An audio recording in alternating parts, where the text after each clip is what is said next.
Put on lipstick for y'all. I was feeling a little cruddy. Yeah. I trimmed my neck hair for y'all.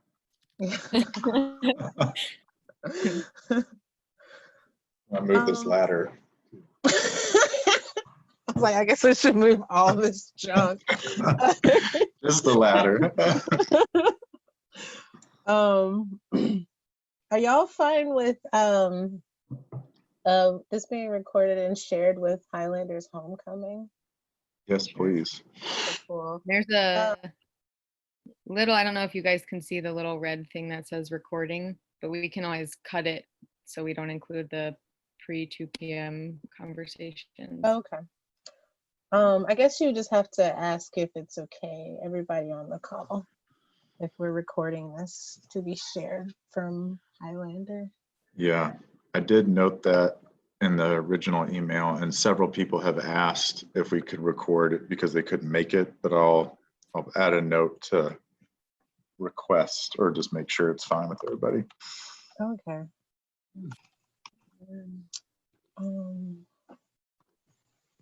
Be I awesome was gonna play a little video from SojuNet. It's like Cool. I think their website's called it's called Sojourners. Sojourners.com. So I think I'm looking, and I can't see if I can share my sound. Oh, because screen sharing is disabled for me. I think, Yeah. Eliza, if you make us co-hosts, maybe that would change that. Thanks. Yeah, I'm trying to figure out that really quick. I think Okay. someone else in my group logged into Zoom, so I just gotta remember what the password is and everything. Oh. I'll be right back.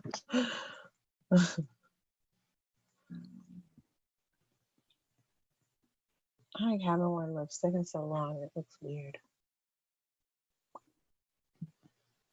I like found it and I was just like, ooh. Same thing with nail polish. I was like, ooh. Have earrings in? I should I don't know where those are at all. I just how don't get dressed now that I work from home at all.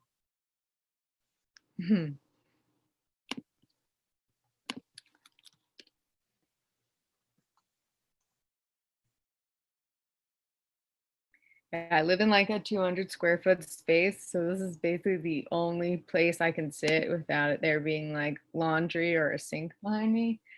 So I was about to ask, I was like, this is giving me tiny home vibes. Yeah, after a couple hours on Zoom, I'm trying to move around, move my legs, because it's weird. It's not a good setup, but that's cool though. Is it is it a micro home or tiny home? Yeah, not on purpose, but it's a souped up shed with a porch on the front. An accidental tiny home. Yeah, we weren't really into the concept. I mean, we are into the concept, but also we weren't really planning on this, and then we kind of happened across a nice little building that we could fashion into this. Looks awesome. Yeah. Right, sorry guys, I figured it out. I think I'm signing in now. No worries. How are y'all feeling about the time together? Feel good. I might go a little bit under. I kind of just did a copy paste, mixed in some stuff from other workshops and cool. Oh wait, here we go. Oh no, never mind. Yeah, I was hoping I could be recorded. It seemed like most people I told about, they're like, I can't make it so short notice, but they wanted to be recorded. And then because I'm taking my vacation through homecoming, I was like, this could be my homecoming presentation. Yeah. Now I'm really excited to take a break. That's awesome. Yeah.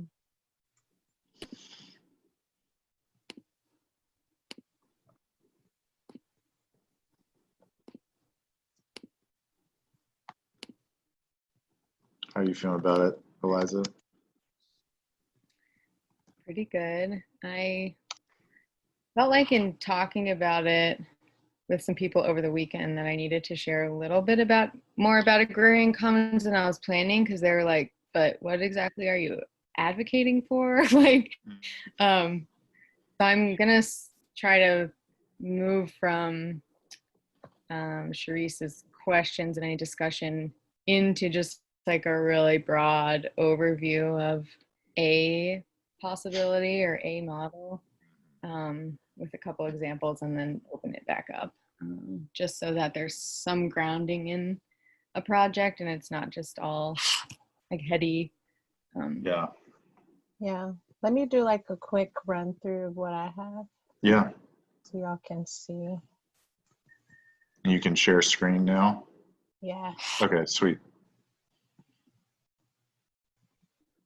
That sounds great, Eliza. I like the slides.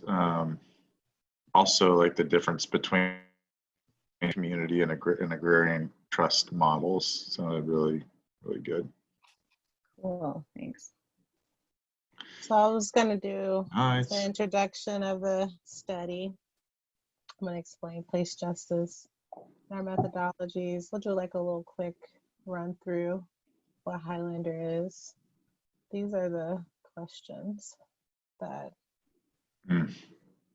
I'm kind of framing. I like it.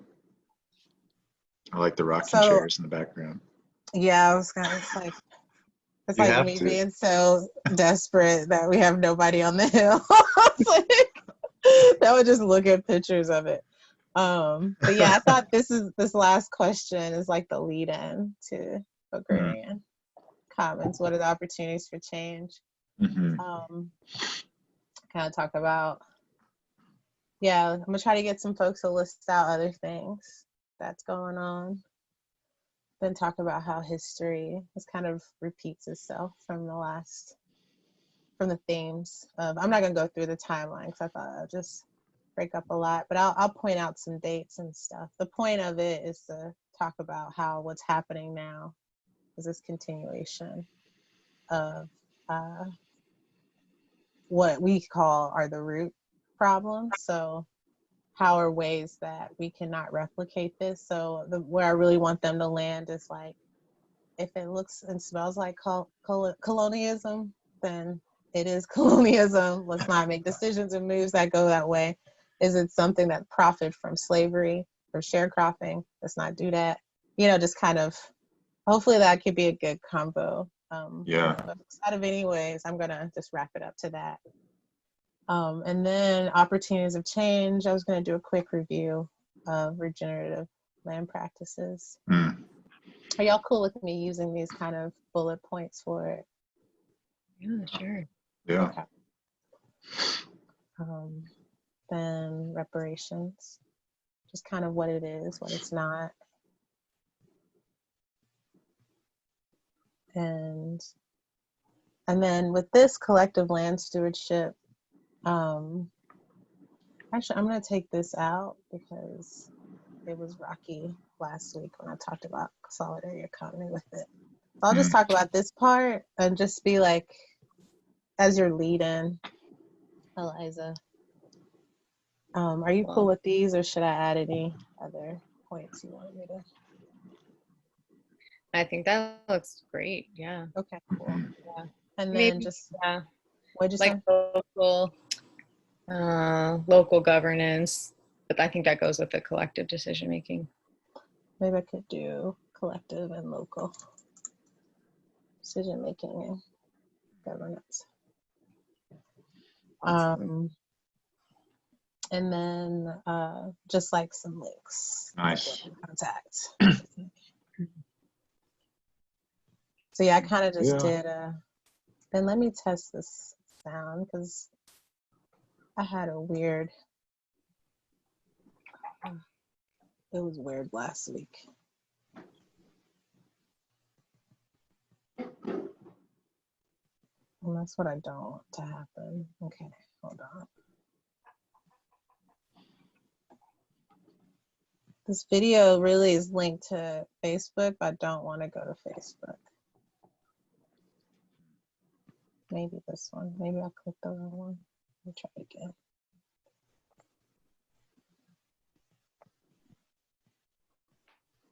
No, it did it again. Maybe I should not do this video.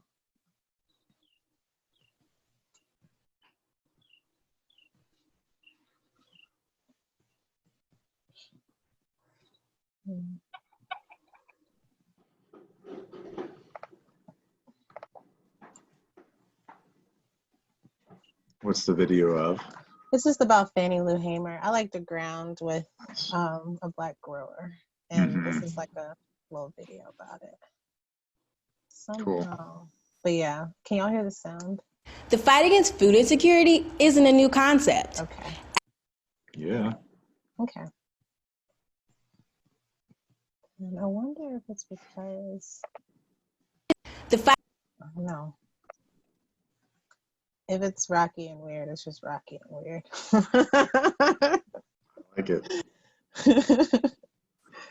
But yeah, it's just a quick grounding on my grandmother and Fannie Lou Hamer. Cool. Jonathan, did you? Yeah. Would you mind sharing my slides? Sure. I can also do it. I don't know if you want to just kind of be the segue between anyway, and then you can pull that up whenever it makes sense. Okay. Yeah, let me pull those up. And we can, I just put a placeholder for Robin's Faithlands talk at the end. Yeah.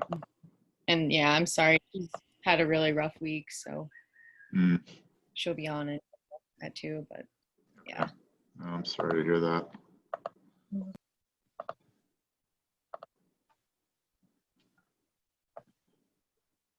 Come on.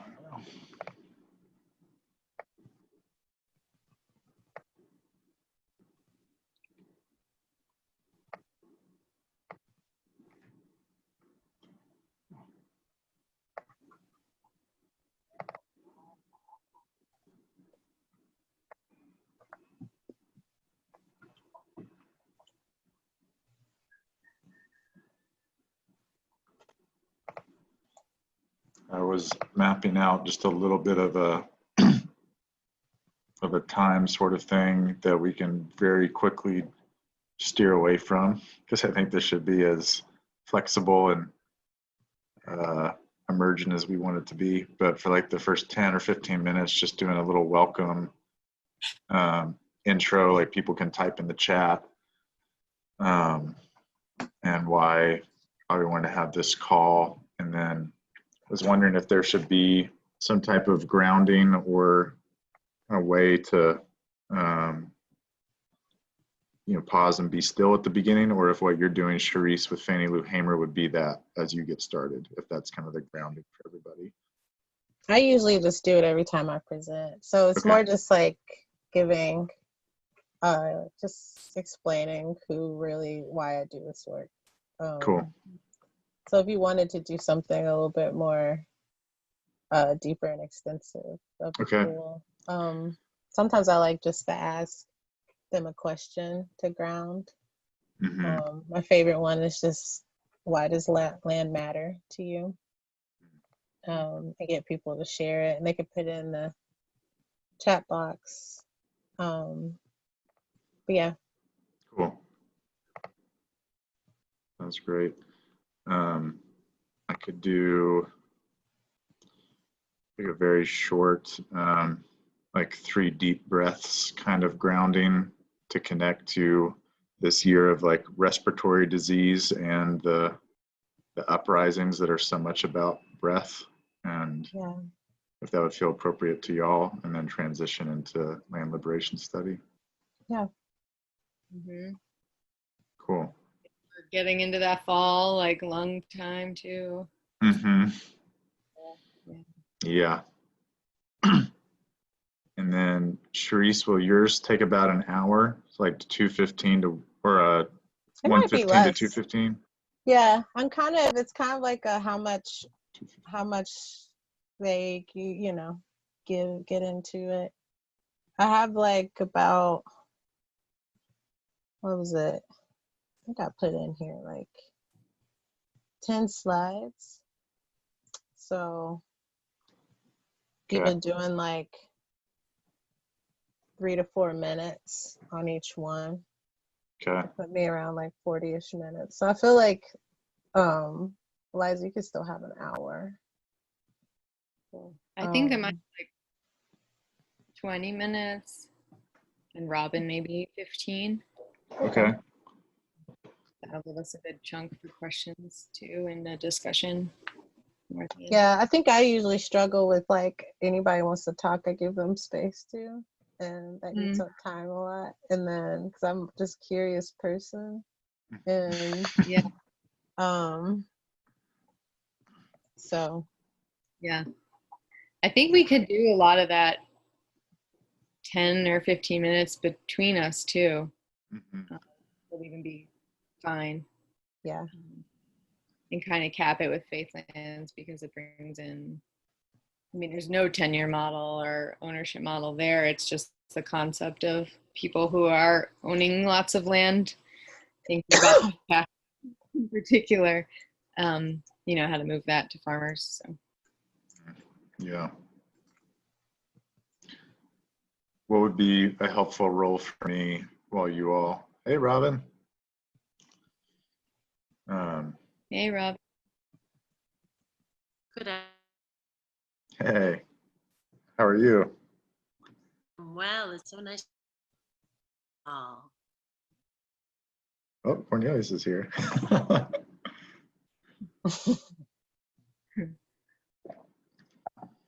Good to see you virtually.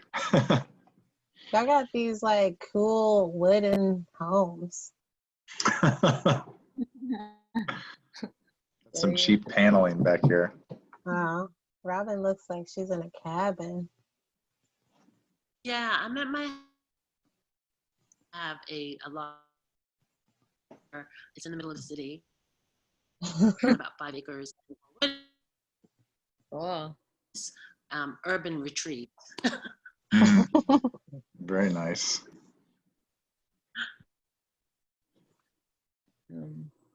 Robin, we're just talking about Charisse maybe taking about 40 minutes or so. And the questions kind of in between each speaker. Yeah. Need a slide just like to segue between talk on the commons to Faithlands. And we can just have that up as the sort of backdrop if you want, after I share a bit about the commons toward the end. Yeah, that's perfectly fine. And Charisse, I am all that you, for as long as you want to share it. Oh, you're breaking out a little bit. Is that me or you? Yeah, I think it's my connection not working Okay. well. I don't know what. Your audio's fine. So it's just your Is it video's okay? skipping. Maybe it's better Okay. if, let's test if your video being off would.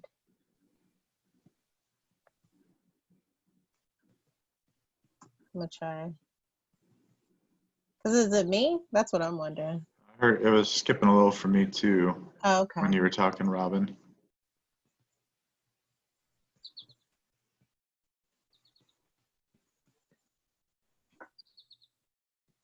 You're a bird chirping somewhere. That's pleasant.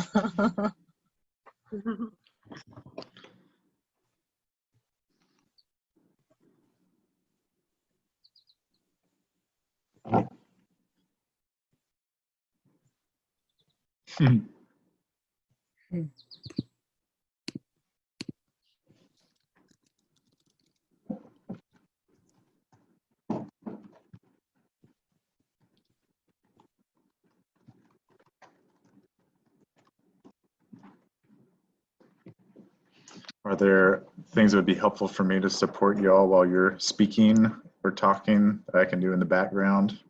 Or would it just be helpful to not do anything? I think with some of the slides, I'll be kind of talking while writing. So if people are just saying anything in the group chat, I'll probably be missing it. If you could just shout it out. Okay. I'm hoping folks can just turn off their mics and talk, but some might just feel more comfortable Yeah, right in the group chat. So sounds good. yeah.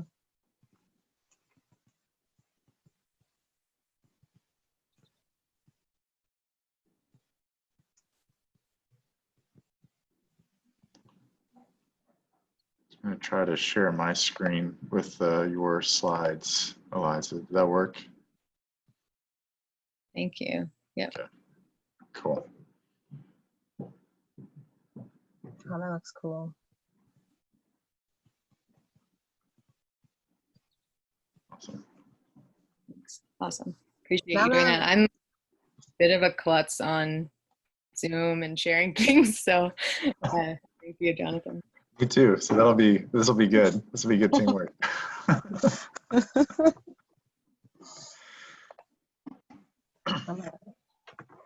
I just learned something cool about my computer. Word.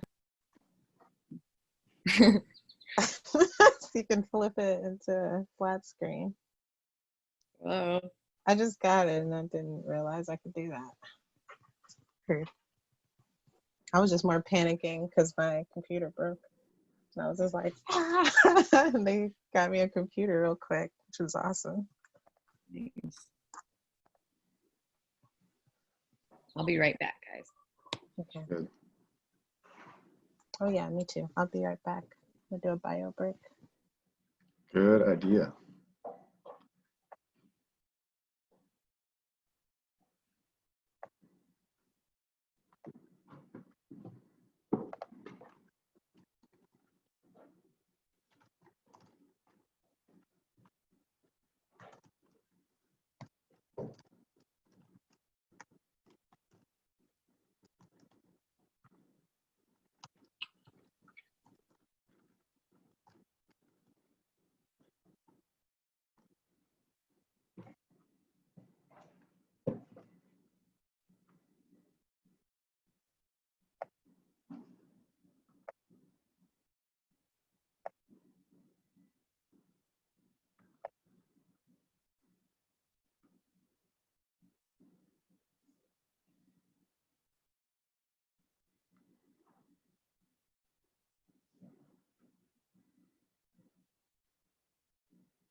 I'm like, people are on here early. I'm impressed. Jonathan, you paying these folks? You never know.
Didn't expect a lot of people to show up early, so we may actually get started around 2-ish.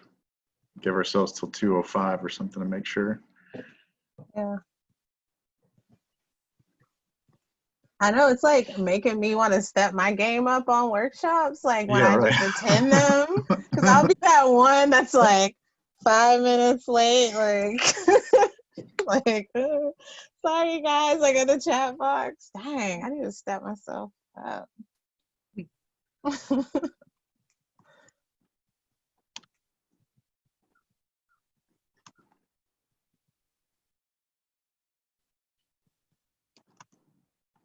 it Case or Casey? You in a tropical forest. Hello, yes. That's just so you can't see all the disarray behind me. Was that What you mean? Brazilian Yeah. agroforestry you're connected to? That is a northeastern Brazilian palm agroforest. There you go.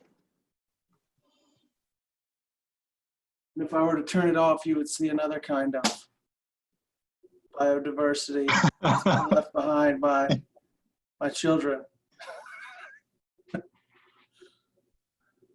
How do you get that set up? How do you get that background photo set up? Into the settings, you just go to and pick a virtual background, and they have a few defaults, but you can also just choose to upload whatever photo you want. Nice. I might have to do that too. I don't know. I like my paneling. It's not as fun to look at as the agroforest. But. Yeah, I'm like, I got my husband's studio mess in the background. So just.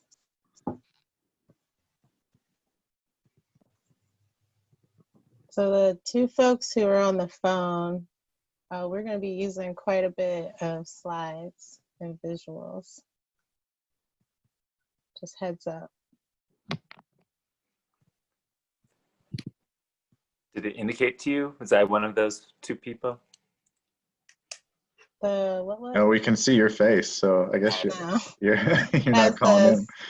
The 757 number ends in 63, and then the 540.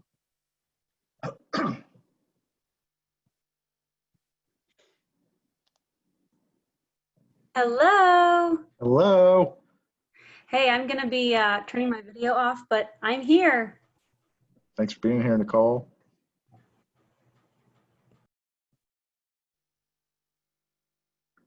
Glad we can see little Ronan joining the call. That's awesome. Starting young.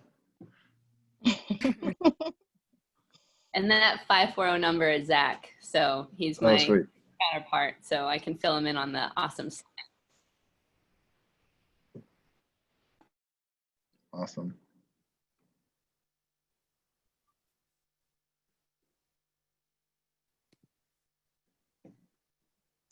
Oh.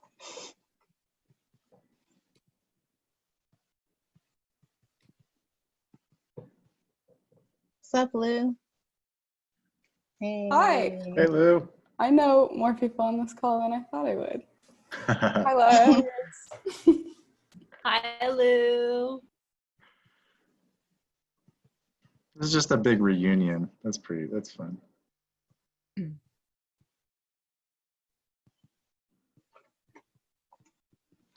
Well, folks are cool with it. I might give just a couple more minutes, see who else shows up. I'm cool with it.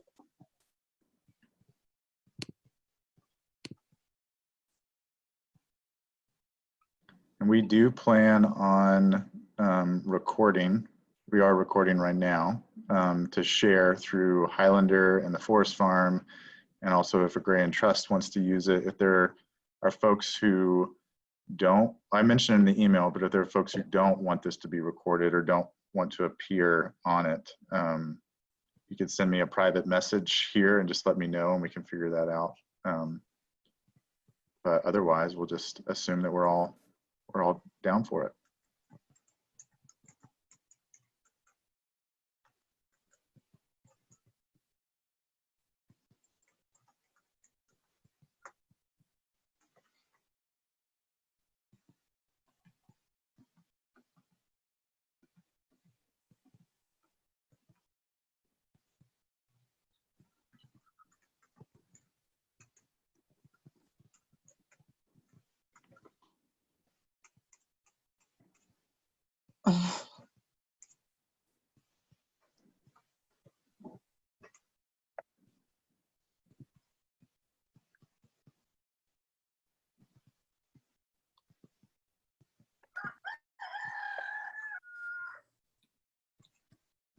Nice. I was like, who got chickens?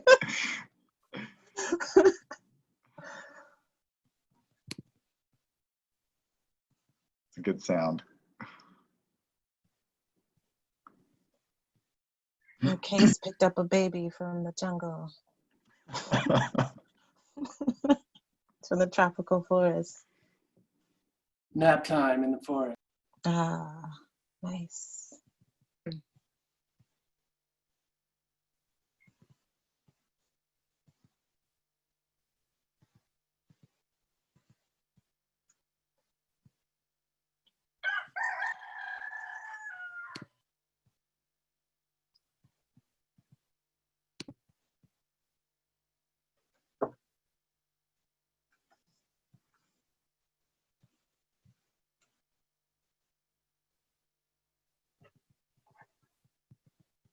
Be one more minute, just to see.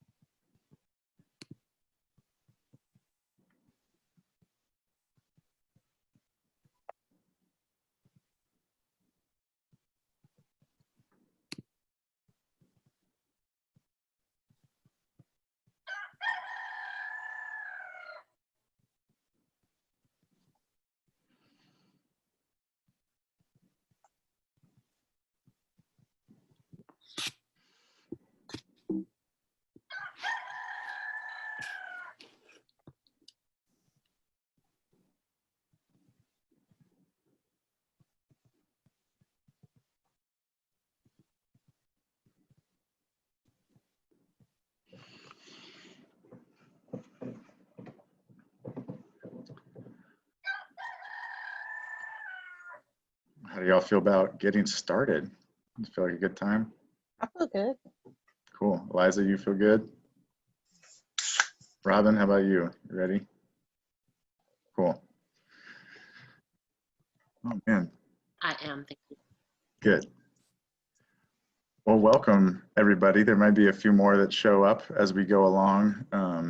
Thanks so much for joining this conversation about land liberation and the agrarian commons and faith lands. I'm really excited for everybody showing up and for making time for this kind of conversation right now, and for all the work that many of you are doing to cultivate and celebrate health and justice where you are, some in the Shenandoah Valley, some in the Chesapeake watershed, in Appalachia in the South, and some even beyond that here. We need all these deep roots that everybody is committed to growing. I'm really grateful. My name is Jonathan McRae, and do a lot of different things, but the way I'm kind of hosting this conversation or taking part in this is through Silver Run Forest Farm with Cornelius, who's here. Cornelius Franz is here on the call. We're a nursery and a folk school here in the Shenandoah Valley, rooted in love and living soil. We grow a lot of trees, a lot of beautiful and useful plants, but we also are just as excited about other kinds of healing relationships to land, including the redistribution of power and access and ownership of land, and all the different ways that that needs to happen so that we can return these living things, land that has been turned into commodity, back to communities for commonwealth through reparation and through decolonization. This conversation that originally was with Agrarian Trust was initially planned to be kind of a local in-person Shenandoah Valley meeting. And then a pandemic happened. So we had to postpone that. And now it's turned into this awesome online call that is so different than what we had originally planned. I'm really grateful for that, because we're adding more to this conversation and going deeper in different ways to imagine possibilities that we can practice in the very different places that we're in. So I think we're here to learn and scheme and dream and conspire. And at a time of pandemics and uprisings, this need for a deep affirmation of collective liberation and love as forms of public health. And I want to do a little grounding to bring us all into this conversation together through taking 3 deep breaths together at a time where there's a respiratory disease that's spread around the world, and incredibly powerful uprisings reaffirming that everybody needs to breathe, especially Black lives in the midst of the United States oppressive caste system. So if you can take a moment where you are And we're gonna breathe in. I'll say breathe in and breathe out 3 times to ground ourselves in this conversation. Breathe in and out. Breathe in and out.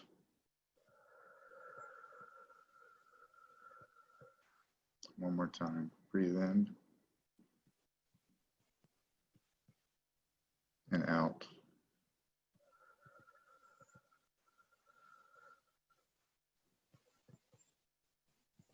May we love and may we be loved, and may we be free from violence and waste.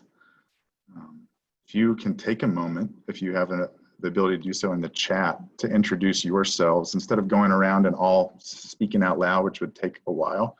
If you could type into the chat your name and the pronouns that you use and that you want people to use when they refer to you, where you are, the place that you're in, and if you want to just say like one quick thing about why you logged onto this call.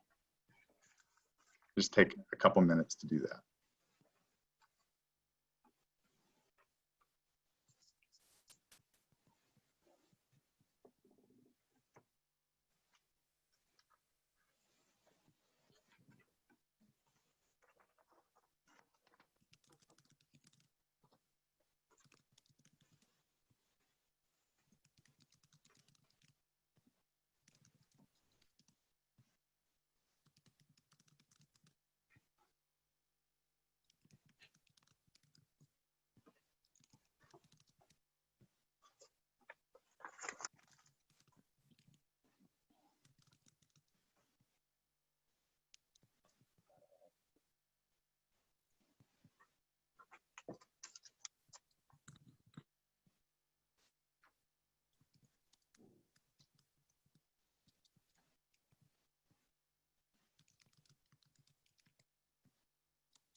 Welcome, Heber. We're just doing introductions. If you want to put your name and pronouns, where you are, why you're here, into the chat.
another minute or so, make sure everybody's had a chance to introduce themselves in the chat before we keep moving.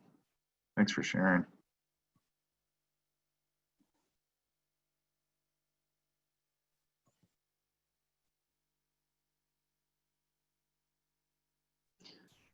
And if you can't type in the chat, if you're on a phone, if you want to unmute yourself and share, that'd be very welcome also.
Well, if more people join us, they can add names, intros to the chat. Thanks everybody for doing that.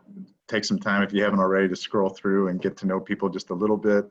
I'm really grateful for these introductions and for you being where you are right now, including virtually on this call with us.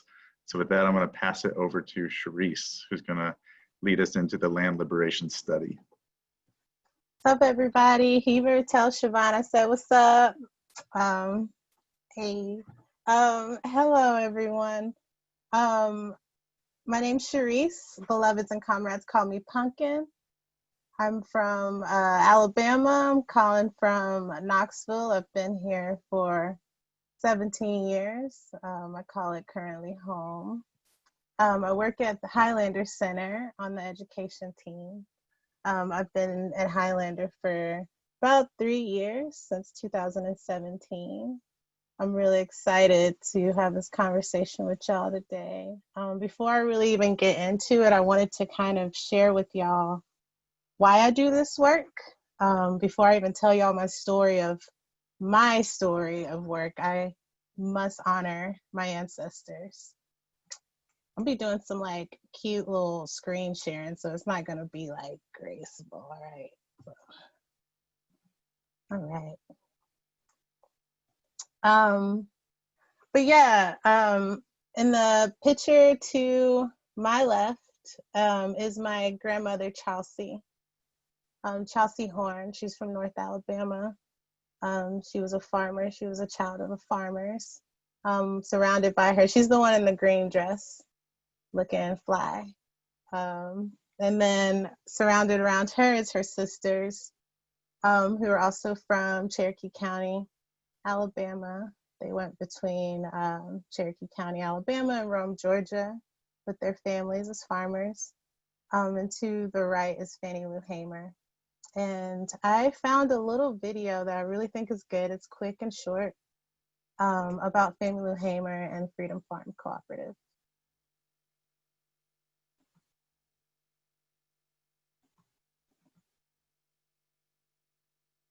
Fight against food insecurity isn't a new concept. Activists are continuing the work of agricultural justice pioneer Fannie Lou Hamer and the Freedom Farm Cooperative.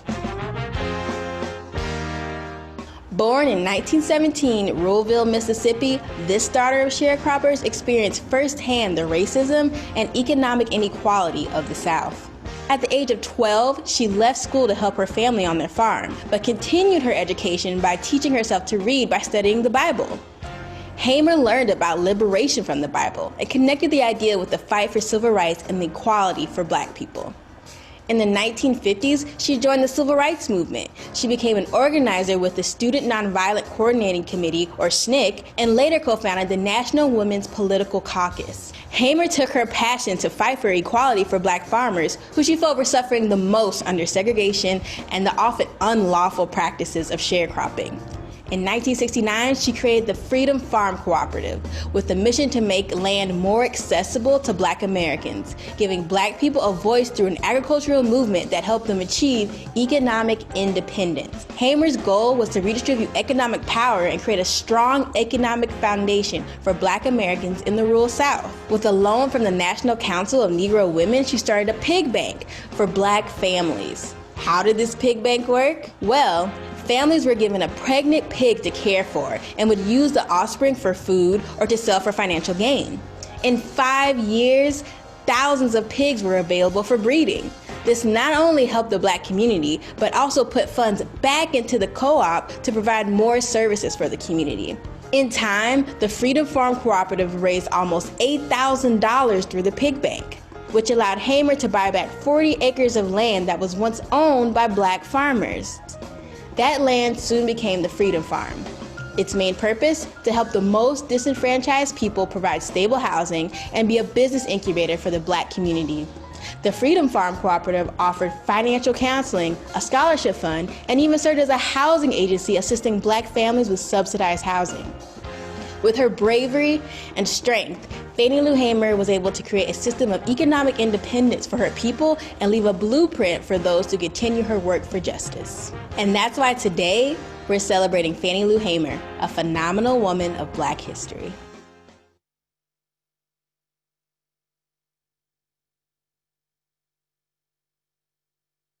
We can give it up to Fannie, right? So yeah, there's so much. Yeah, there's so much about Fannie Lou that resonates a lot with me, resonates with a lot of Black folk who are fighting for land justice right now. It's not just about just the land, it's about economics, it's about culture, it's about racial equity. And that's why I like to ground on her and my grandmother, because a lot of people know Fannie Lou as a voting rights activist. But she also knew that through land, there was liberation. That's the title of what I use for my training, my workshops, and my toolkit that I'm forming is through land, there is liberation. Because it's not just about having land, because that kind of grounds on this idea that land is still this thing for us to have. It's about the relationship of our existence on it and our relationship to how we're going to steward and be with it. It's an example of how we be with each other in our own humanity and dignity. So, Shay, Fannie Lou.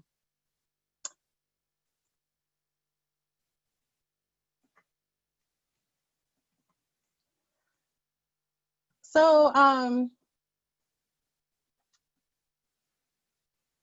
with the land liberation study, what did I just do? Okay, here you go. With the land liberation study, y'all seeing everything still cool?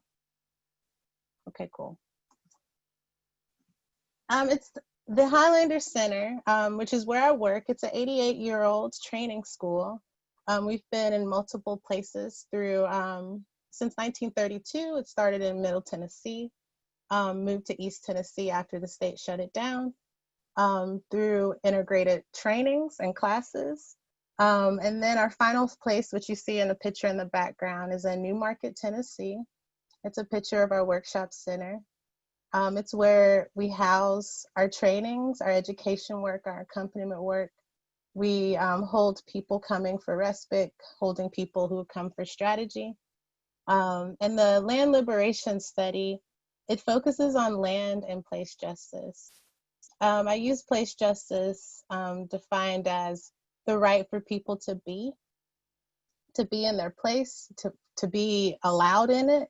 One of the biggest issues that's coming against that is gentrification, is eminent domain, through people being pushed off of where they are and not being honored as their place there, as stewards, as it being their home, as people having the right to home. And we focus on this through training, movement accompaniment, and popular education. Popular education is one of our methodologies amongst cultural organizing, using faith, culture, and spirit to organize through intergenerational organizing, which is building a movement that all experiences, all life stages are involved in the liberation. Participatory action research, which is people defining what to research and how to do it towards organizing.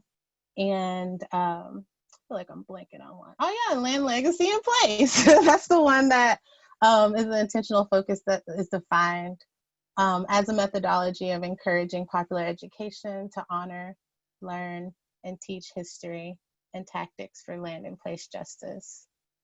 The land liberation study affirms that structural land issues intersect with racial, economic, and cultural justice. Before I skip on too fast, I wanted to just have a little moment for people if they have a question about the Highlander Center or just even more about what the liberation study is about, because I'm kind of breezing through pretty quick.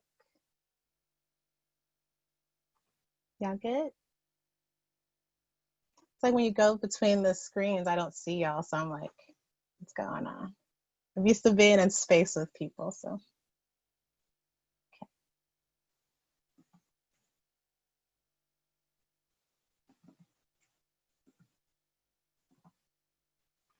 So with y'all and the time that I have with y'all, I would like to discuss some questions.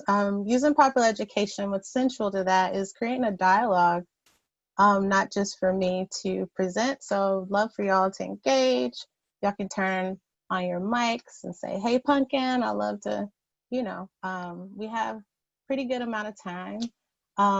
In the background is a picture of our workshop center. Right now, we're not having people on the hill. But we're still holding people and we're still pushing our work. So I'm kind of imagining y'all in this room with me in these rocking chairs. And together we're going to discuss what is the situation of land in place. I'm going to go through some broad issues that is going on in the South and in Appalachia, and also discuss what really led us to the situation that we're in. What should we not replicate? I think a lot of us like to think some things in history has happened and not happening before, but I really assert that history is circular. A lot of the things that's happened before show up now, and it's really up to us to build a movement that doesn't replicate what got us in the situation that we want to change. And then what are their opportunities for change? So I'll discuss just a few of the opportunities for us to really make a structural change for land in place. And then also, I'm really grateful to be sharing space with Eliza and Robin, who will also be giving more opportunities for change in ways that we can have liberatory land practices.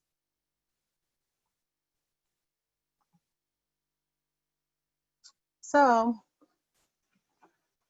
this is art from Adia Tia. It's from Through Land There's Liberation. It's a toolkit and workshop series that I've been holding this past year. And part of this is kind of art and graphics that show what are some of the things broadly that we're facing. I put on here with the prison art that this prison is owned by Core Civic to privatize prison land. But then up here about how there are more prisons in the US than farmers.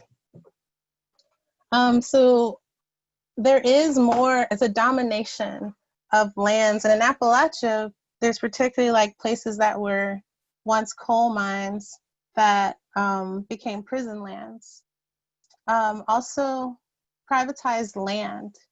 There's a large amount of privatized land which are owned by corporations, private industry, and organizations that don't have a stake of trying to feed the land, trying to heal the land, trying to create a sustainable environment with it. We're also in the legacy of broken treaties and agreements and stolen land. This right here is mono farming, large farms of just producing for profit and not having a relationship with land that is regenerative. And also extraction. I don't know why I'm doing this arrow. Extraction poisonous water and poisoned soil, and fracking. What am I missing? What else is happening with what is the situation that we're in with land in place? And feel free to turn on your mic or add in the chat.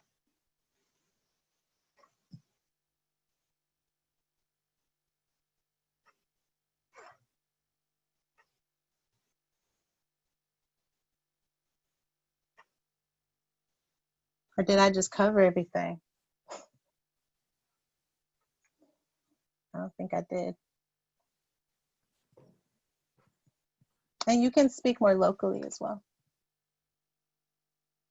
Robin added in the chat the ways that land has been weaponized through concentration of poverty and segregation from basic and fundamental needs such as food.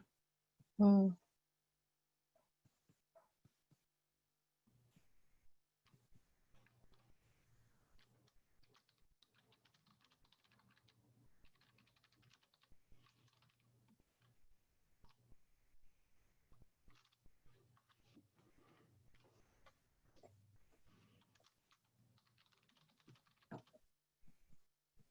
I love that. Also the possibility of healing and liberation. So that is also a current situation of land in place. There are people who are still carrying forward their ancestral knowledge, the native knowledge of the land, and continue on healing and liberation. Thank you, Levi.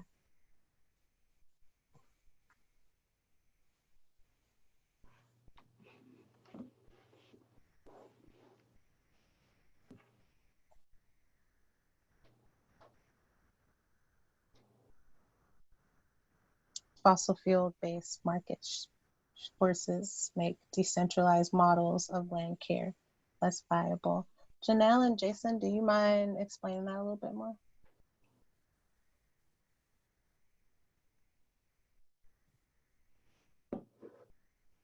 It's just very difficult for small farmers who have their eyes on the land to find markets that support a viable income for them, such that they can continue to be at the scale that they're at, which is the right scale for land care, but a difficult scale economically.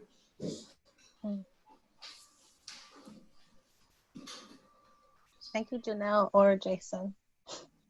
That was Jason. Jason. Okay.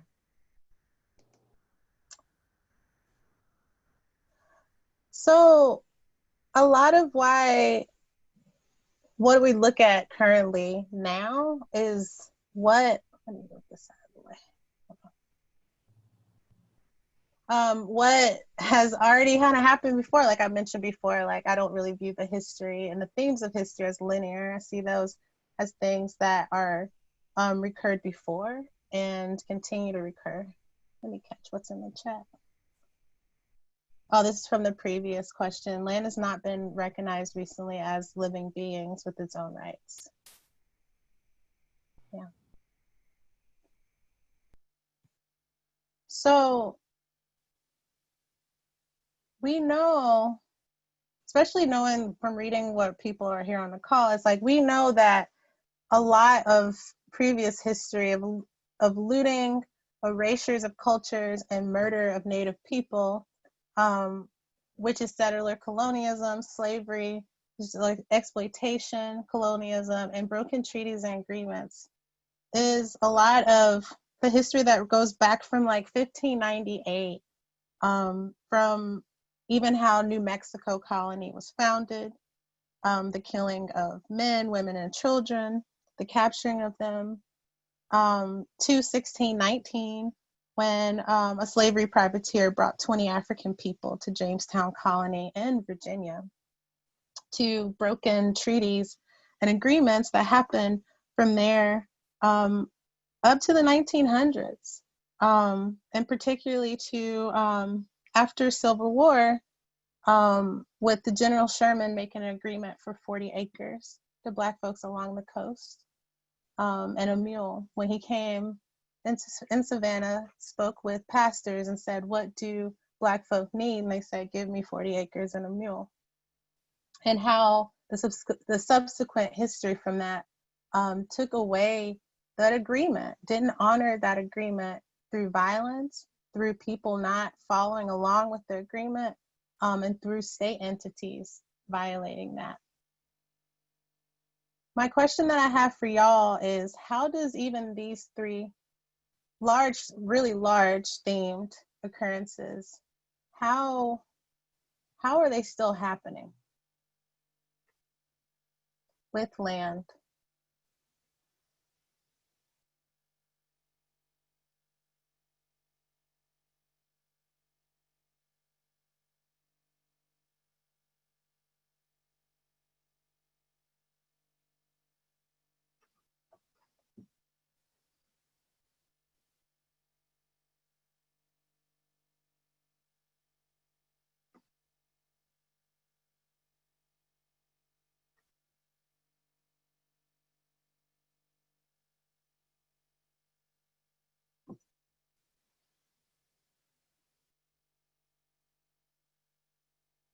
Overwhelm in debt has parallels with slavery.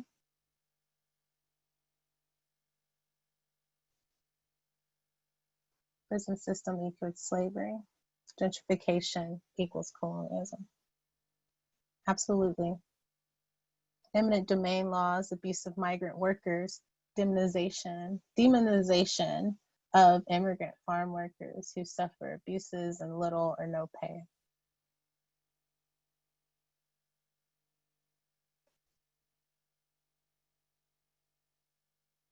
So Marie, yeah, like I absolutely agree that slavery, that's the current prison industrial complex that we're right now calling to be defunded.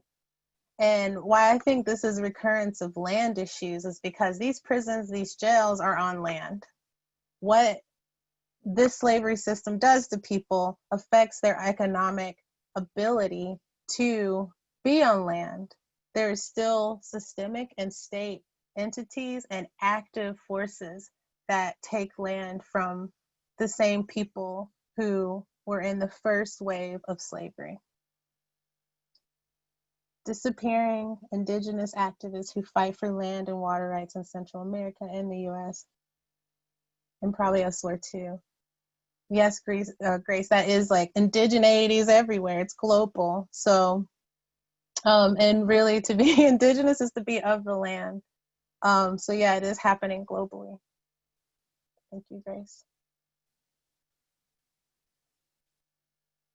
The capitalist imperative for profit above all else. Yes, which is at the root of colonialism. And I really forgot to list out who said it, but gentrification, very much connected. Colonialism. Urban redevelopment projects in majority Black cities like Baltimore are in essence what James Baldwin called Negro removal programs. Black people lose their homes and communities. Absolutely. Absolutely. And to me, that connects to broken treaties and agreements. And then also to colonialism. And also to slavery. So all of it. Thank you, y'all.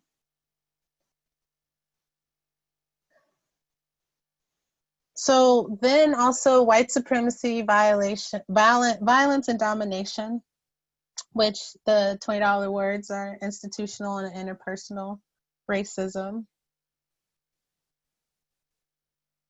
And bureaucratic theft, which this was actually something we discussed in a previous workshop about how it's the changing of rules often on purpose.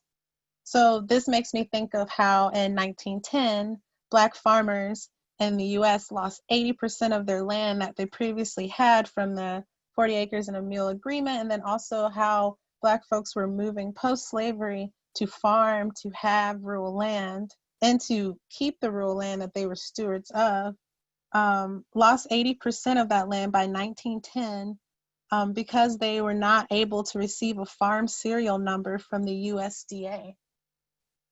this also reminds me of how in 1933, the practice of redlining by the U.S. Homeowners Loan Corporation. Where do you think on these two is still occurring now?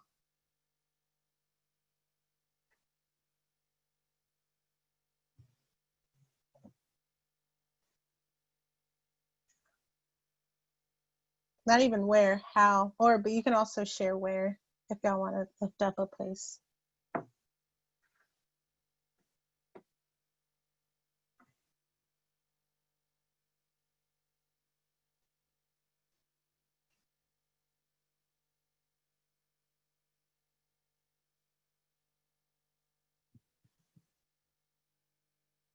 Sharice, can you repeat the question, please? Yeah, with bureaucratic theft, the changing of rules often on purpose, and white supremacy violence and domination with land, how or where is this recurring now? Because in history, this is a theme of it, and I lifted up 1910 and some other dates, but the question is, how is this occurring today? Thank you. No problem.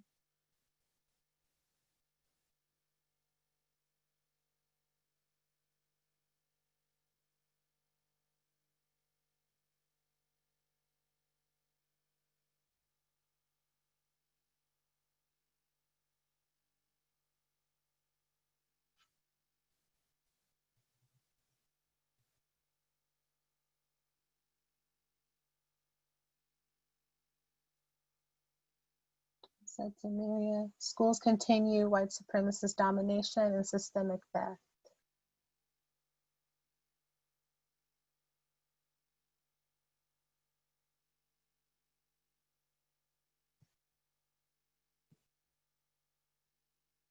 Redlining continues and reduced access to credit along with lower property values in historically redlined communities. Yes.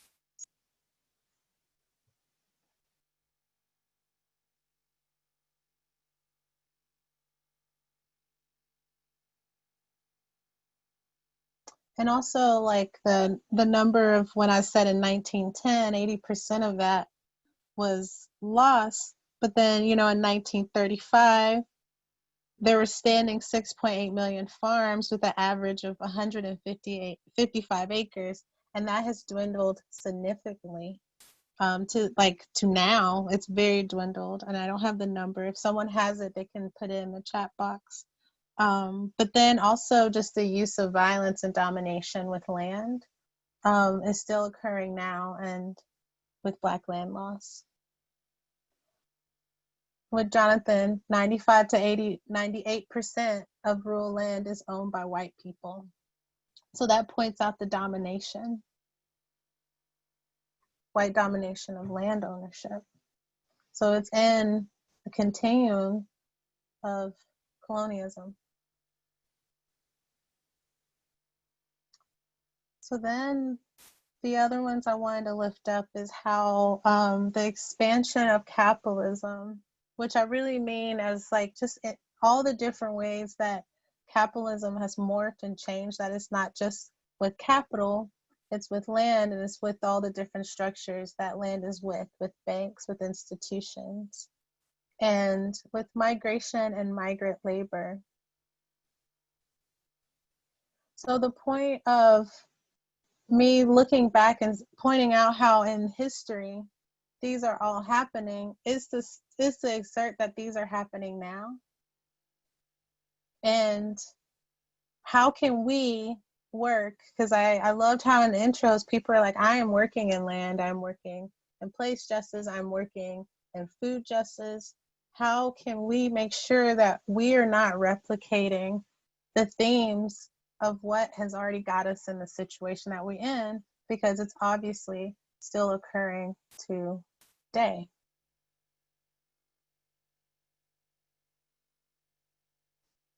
So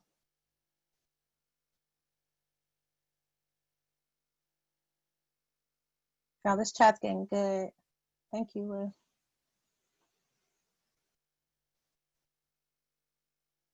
Hereditary wealth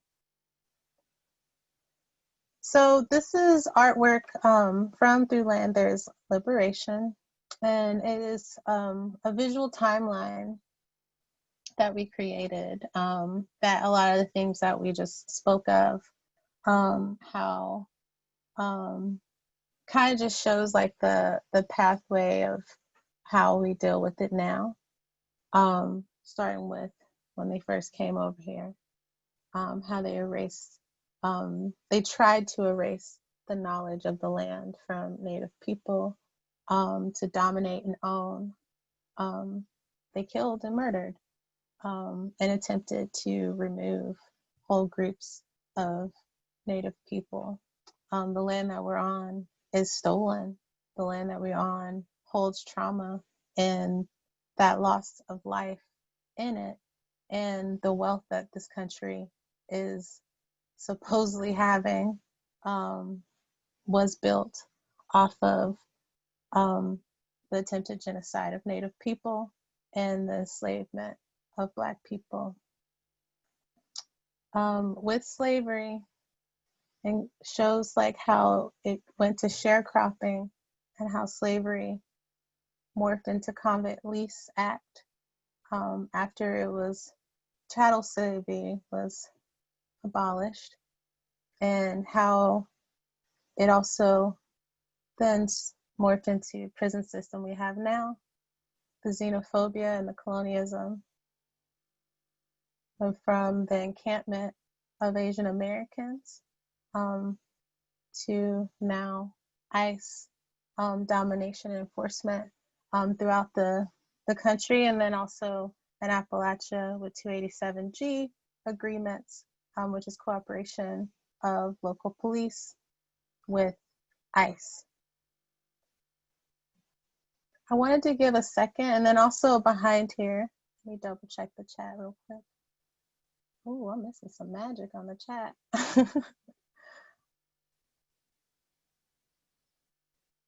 Yes, Beth, say it.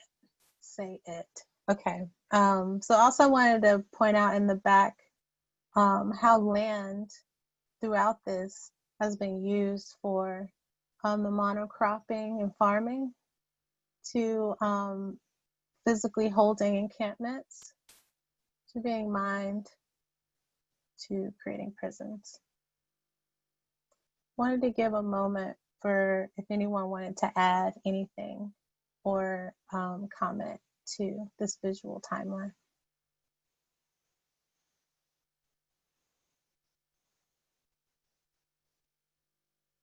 Y'all good?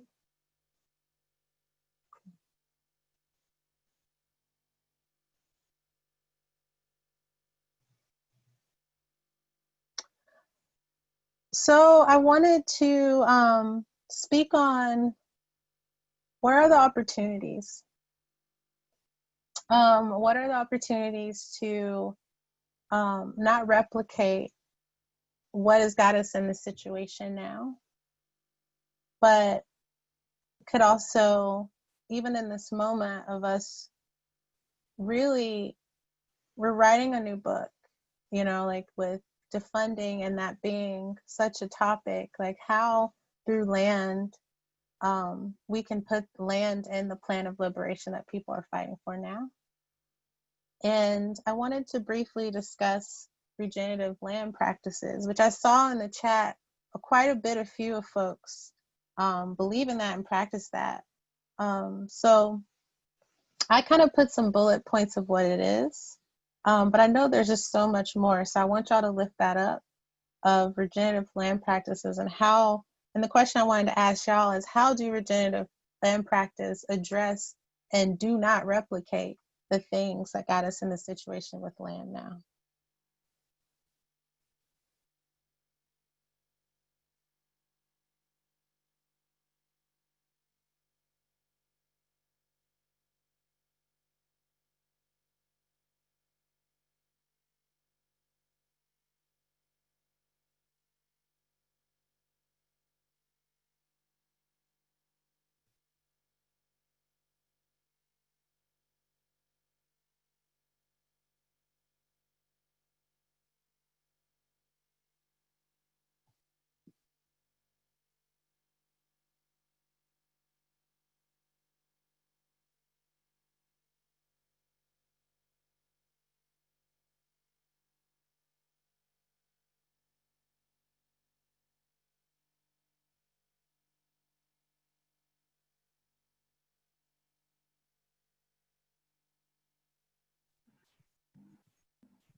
Sharice, my eyes went to the honor BIPOC cultures don't appropriate as one of the tenets you have for regenerative land practices.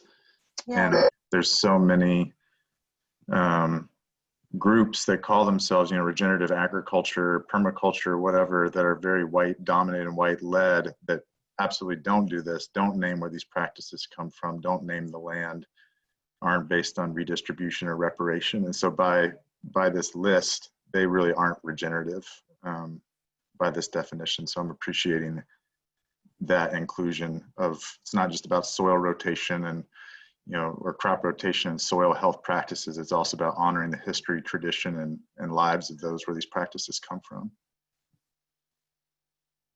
Thank you, Jonathan. I always kind of wish I put this just like first, because it's so central to regenerative land practices. I agree.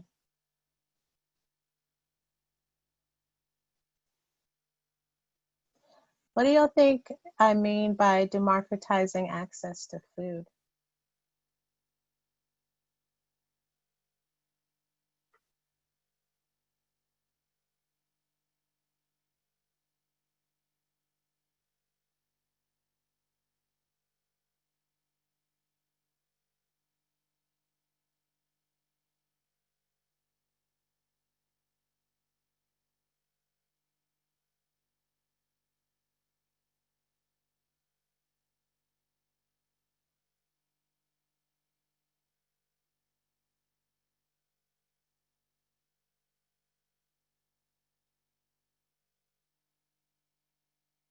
And been lifted up, cooperativizing, growing, distribution, and sale. So yeah, I like that you put it in that way, because that's how I view that part as well. Like, part of regenerative land practices is also, how are you creating avenues of collectivism with your land practice, which is central to Black, Indigenous, and of color cultures and Native land cultures. It's collectivism. Decentralization, absolutely.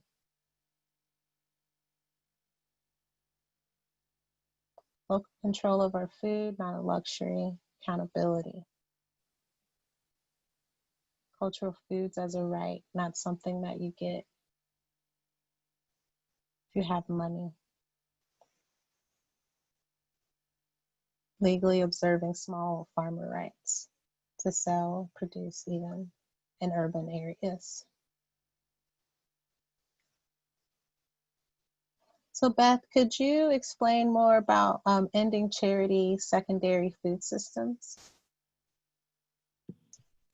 Sure, I'll do my best and would love for others who are well versed in that to add as well. But food banks are the way that people who supposedly can't afford their food get their food, and it's a dependency versus like something that's used as an emergency, and it builds kind of a dependency on those systems. But the food isn't always like culturally appropriate. It isn't even always like fresh produce or representative of like a whole healthy diet. And of course, like Black, Indigenous, and people of color in particular, because of the inequities in our food system, are more likely to be using those systems, and it creates a dependency that if we had land redistribution and a democratized food system, wouldn't really need to exist unless there was like an actual crisis, like something like, I don't know, a pandemic. Yeah. Thank you, Beth.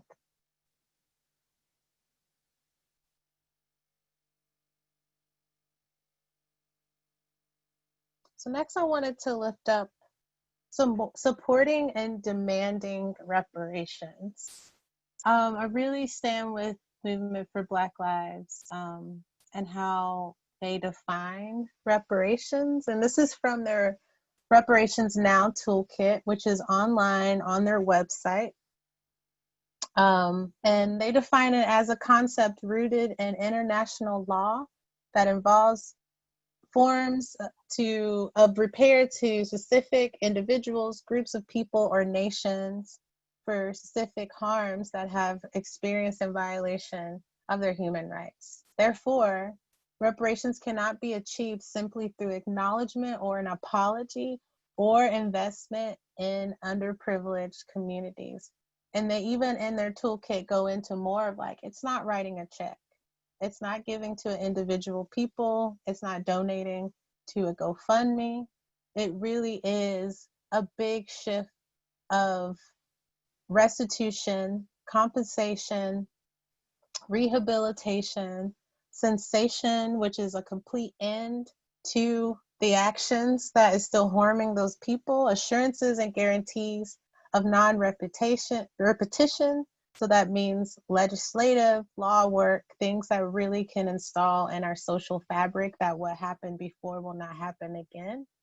And they have 5, you'll see on their website, they have 5 different ways that they're demanding reparations. But the one that I think really connects with land, there's actually 2, but it was reparations for the wealth extracted from our communities through environmental racism, slavery, food apartheid, housing discrimination, and racialized capitalism in the form of corporate and government reparations focused on healing ongoing physical and mental trauma and ensuring our access and control of food sources, housing, and land. And then they have another one that addresses reparations for the cultural and educational exploitation, erasure, and extraction of our communities. And this is to addressing colonialism and what it did and how it still shows up in our communities.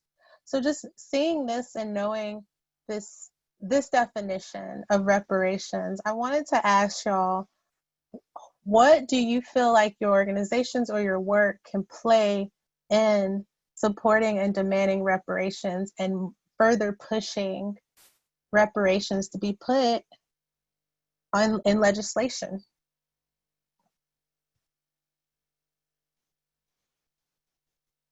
Or even encouraging the education of reparations, or encouraging people to start gearing their wealth up to be part of that.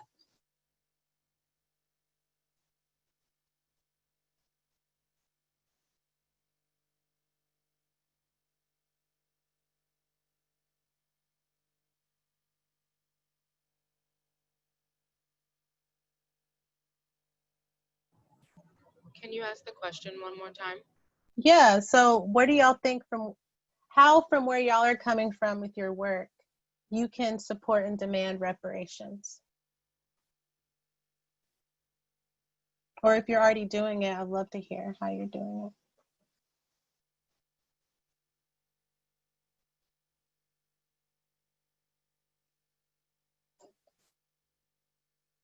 Nikki lifted up vernacular, making it common language in our work.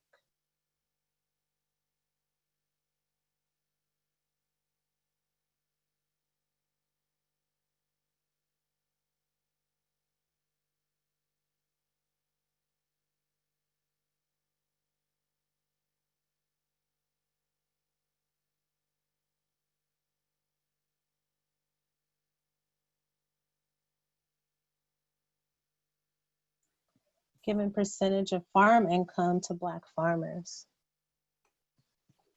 Thank you, Eliza.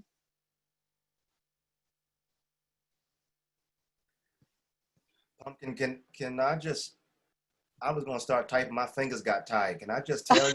Yeah, that's what I prefer. It's so quiet. It's making me nervous. I didn't start typing out backspace, deleted. Let me just tell you. No, I prefer to talk.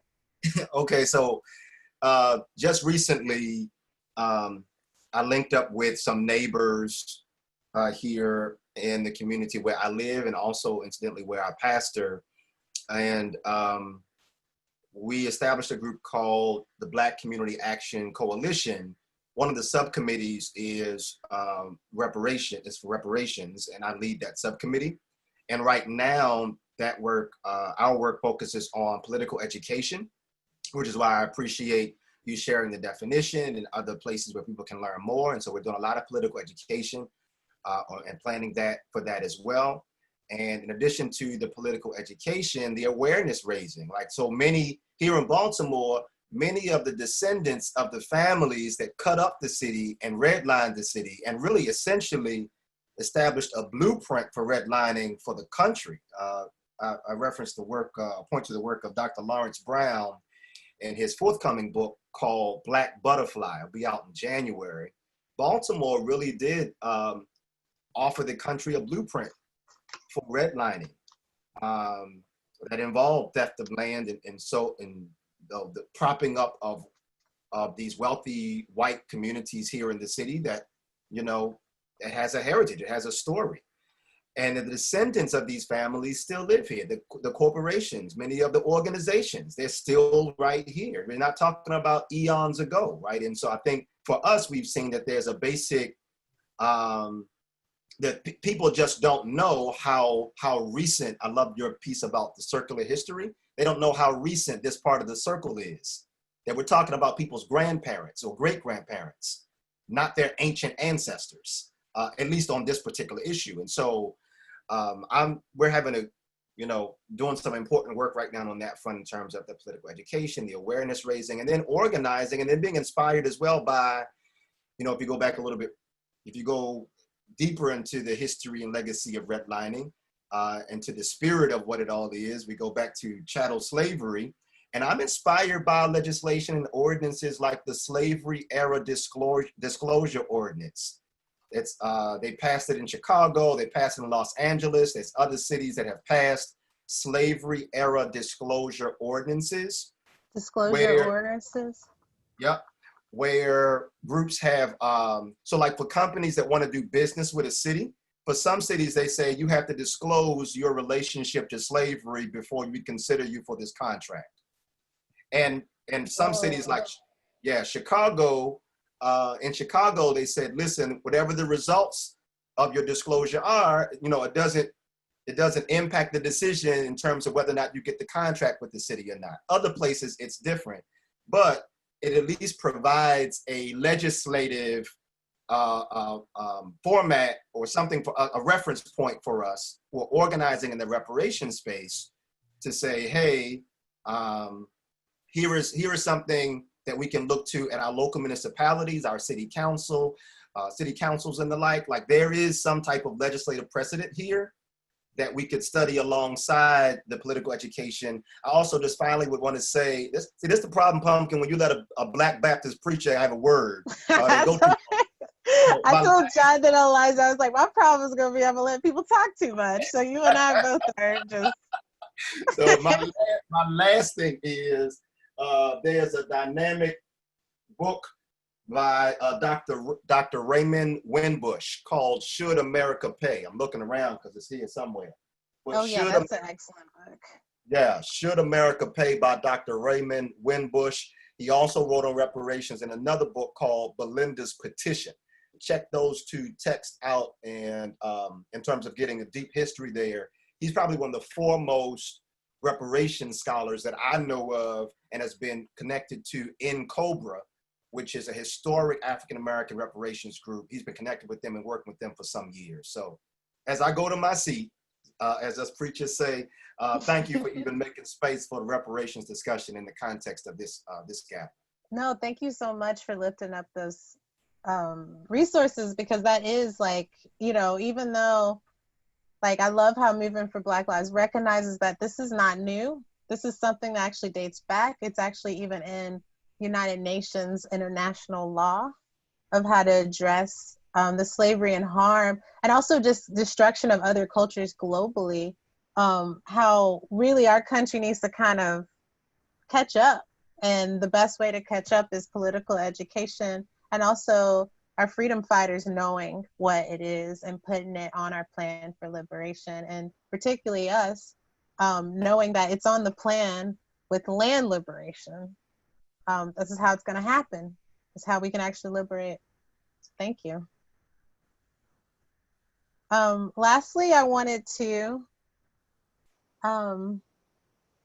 talk about creating and practicing collective land stewardship, which I know Eliza and Robin's going to talk more in depth about. I just wanted to touch on collective land stewardship is land trust, is collective ownership, collective governance of land. I particularly like to word it in collective land stewardship because I think the idea of ownership is still thinking of land as a commodity, which I wanted to really leave y'all on. Of the root of all this is that we think that land is something to be bought and sold, and it is right now.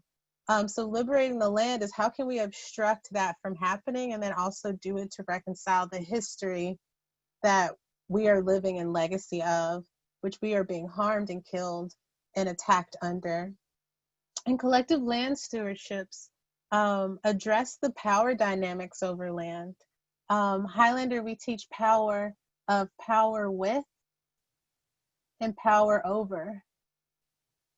And collective land stewardship is power with. Power over is domination. I know that wrote that kind of crazy. But collective land stewardship is building power with collective power, and it's taking land off of the market. It's collective and local decision making and governance, and it's sanctuary. We can create sanctuary for all the people who are being attacked by the state: Black folks, queer folks, LGBTQ folks, Latinx folks, immigrant folks. So yeah, I just wanted to touch on how there's so many different ways that we can work for liberatory actions with land, and I just wanted to lift up that one as well, but I'll definitely leave that for Eliza to get into more before. And lastly, I just wanted to throw up our links. Holler at us and holler at I can. The land liberation study works really closely with networks. I'm lifting up the National Black Food and Justice Alliance. This past year, the land liberation study focused on Black land loss. So this is our kin. And then the Black Land Power Project launched this past summer, Reparations Summer, and you still can engage with it. You can still donate to it and follow. And also they have amazing political education on this website. And then also what I had, the reparations toolkit from Movement for Black Lives, but also they're pushing right now the Breathe Act and lots of amazing life-changing work that they definitely believe land is in the plan for liberation. And then me at Highlander Center. So holler at me. My email is Sharice. I'll put it in the chat, but it's Sharice at HighlanderCenter.org. Yeah, and just holler at me about what's happening there. How can I accompaniment? How can I give training? How can I lift up your training? Yeah, holler at me. So thank y'all so much for giving me some time. Thank you. Thank you, Sharice. Thanks, Sharice. Guess I'll share a little bit about my work with Agrarian Trust. And first, I wanted to say how grateful I am to be with you all here today, and thanks so much for taking time to join us and share and learn together. Wanted to start with a personal introduction about me. I'm a third and fourth generation American with Eastern European, Jewish, and Irish ancestry. And this history brings a great deal of responsibility because in just a few generations in the US, my family gained privilege and advantage. I like what Ed Whitfield says about the responsibility of white folks whose families weren't directly tied to slavery. I quote, "You are sitting and gambling at a table that is loaded down with stolen money. Money piled up through the slave system that created the opportunity for people to make other piles of money that were rooted in this initial accumulation of wealth in this country. I would add that extraction from the earth has also augmented this stolen money, which is a big reality of the Central Appalachian Mountains, which I call home. I live in Southwest Virginia with the privilege to be able to farm and buy farmland. It's Monacan land with a Farm Service Agency loan. The racist history of the FSA and the reverberations we feel today from that history commit me to supporting BIPOC farmers and communities to own land through my work at Agrarian Trust and through people-to-people reparations. What my farm offers as reparations, which isn't nearly enough, but reparations for this rented from FSA land and for the seeds that we get to grow thanks to countless Native groups and former slaves and people of color who saved seeds and introduced amazing foods and growing practices to the US is just a first step. We donate 10% of our farm income to Black farmer collectives and nonprofits, and we share resources with neighboring low-income farmers. So yeah, thanks you all for being here and listening and the opportunity to learn together. Guess I'll start with some tactics for shared land stewardship and ownership, building off a lot of what we've all shared here already.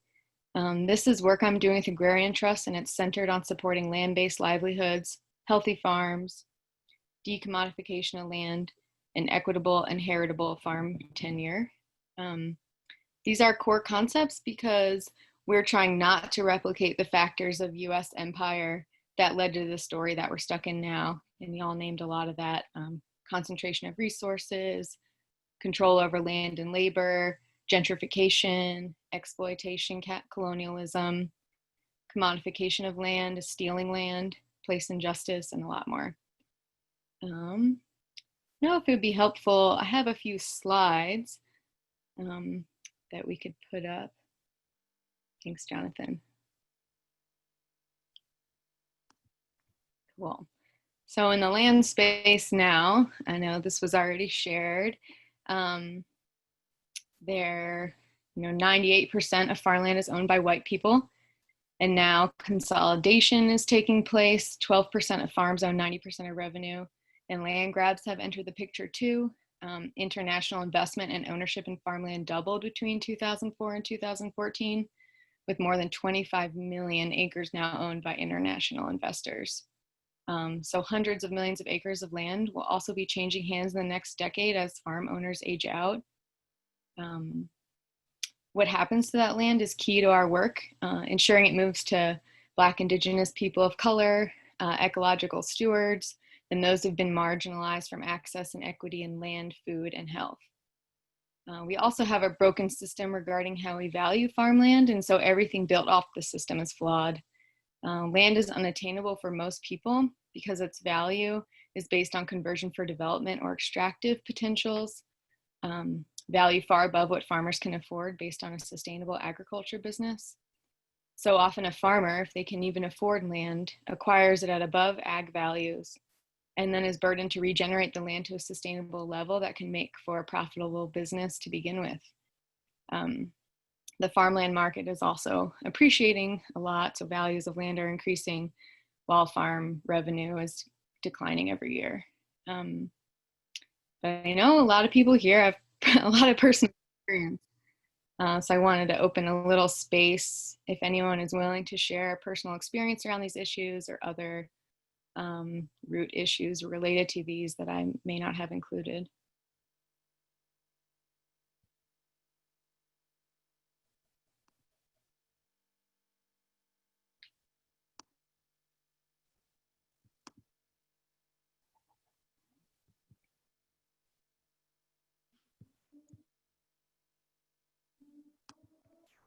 I'm not gonna type it, but definitely the part where you mentioned that land is just being set up in this price, like it's like this predetermined value.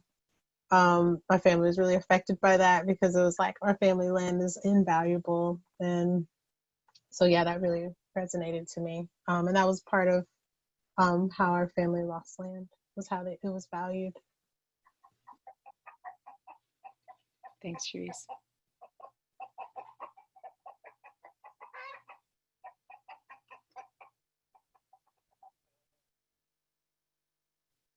Anyone else? I appreciate it when Sharice's idea of decommodifying ownership. I know comments and some of the projects that are coming with this relative to and how we structure this idea of ownership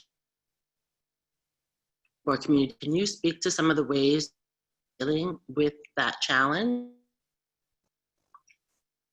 I'm sorry, Robin, you were breaking up a bit for me. But I'd welcome others sharing maybe in response. That would help me get a little more context.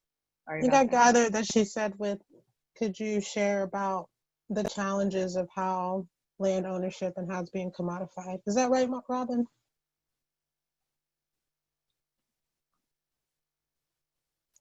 Thank you, Sharice. Audio is not working great today. If help, but I was just, you are trying to structuring of land run into the agrarian individuals, such as in Cali Walk, what that structure looks like, and how I'm kind of rejecting or the idea of ownership and commodification. I'm sorry, it's probably that my internet's bad too, so it's not a good match.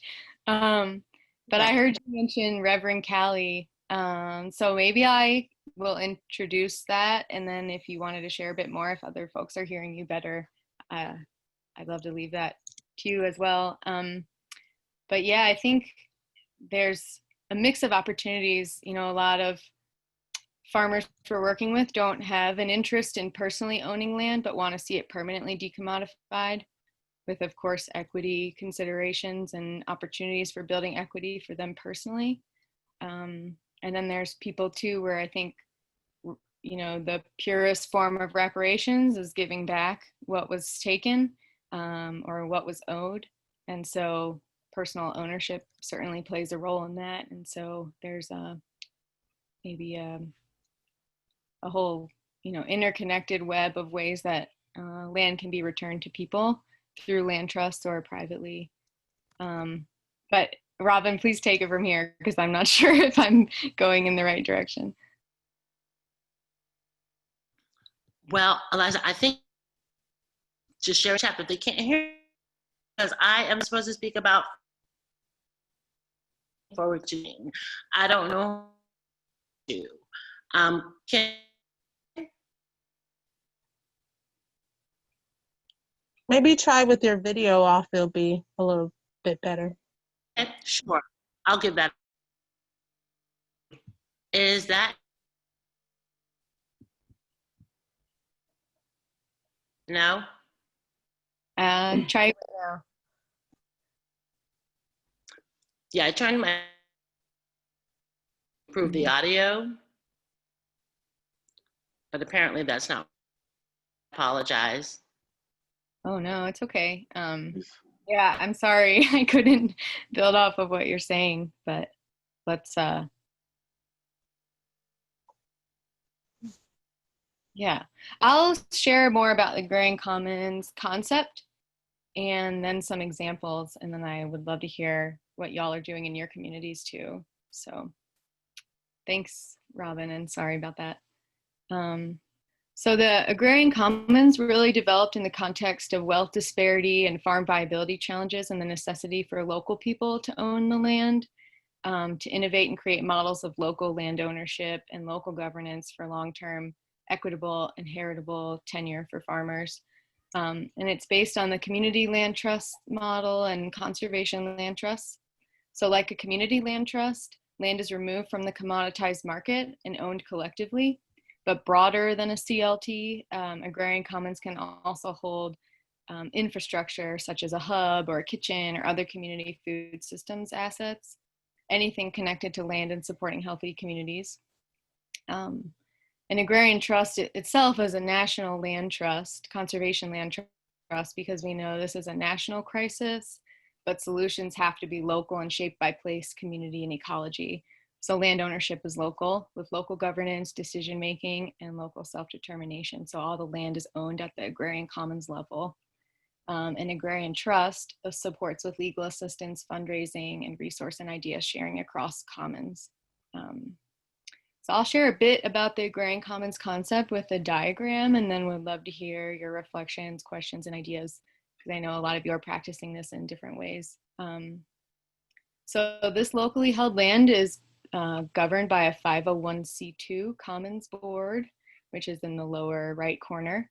And the board is comprised primarily of farmer leaseholders, a few community stakeholders, along with an agrarian trust representative. And the local group founding the commons determines its board. So for example, in Richmond, Virginia, the founding board is mostly Black farmers and community members because the Richmond area commons exist to serve Black farmers and food businesses. The agrarian commons then conveys 99-year leases to farmers or land-based groups. So it could also be nonprofits holding tenure, collectives that are, committed to land-based projects and healing, though not necessarily just about food production models. All the income to the agrarian commons from the leases can be returned back to the land and farmers through equity arrangements. So investments in buildings and infrastructure also belong to the leaseholder and are an asset they can sell if they end their lease. If they are paying a lease rate based on what is affordable, the money is paid to the commons and used to reinvest in the farm, which is different than servicing debt to some mortgage holder far away based on the market value of farmland, which just means that money is leaving the community and doesn't return to the farm, as in this model where currency is basically being recycled and reinvested into land and the people and community dependent on that land. The bylaws for the local commons also restrict the land from being encumbered by debt and restrict its sale on the open market, so it's permanently removed from the market.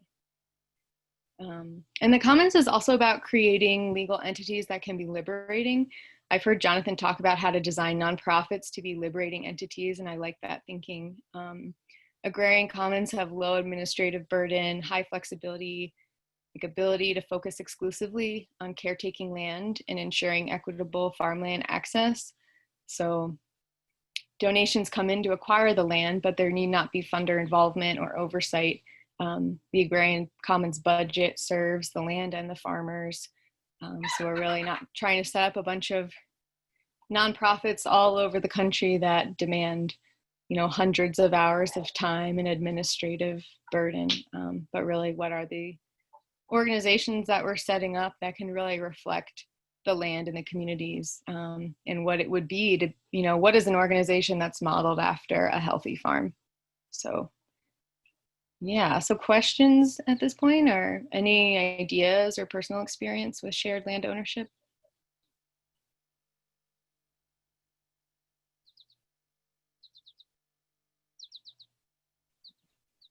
I'm curious about the 99-year leases. Mm-hmm. So each agrarian commons is incorporated in each state and can set up lifetime leases for people that are rolling. So if someone holding a 99-year lease, or in some states they're not able to create leases for 99 years, but if it's maybe limited, say, to 20 years, and as it is in a few states in this country, it can be rolling. So as soon as the lease term ends, it automatically starts again.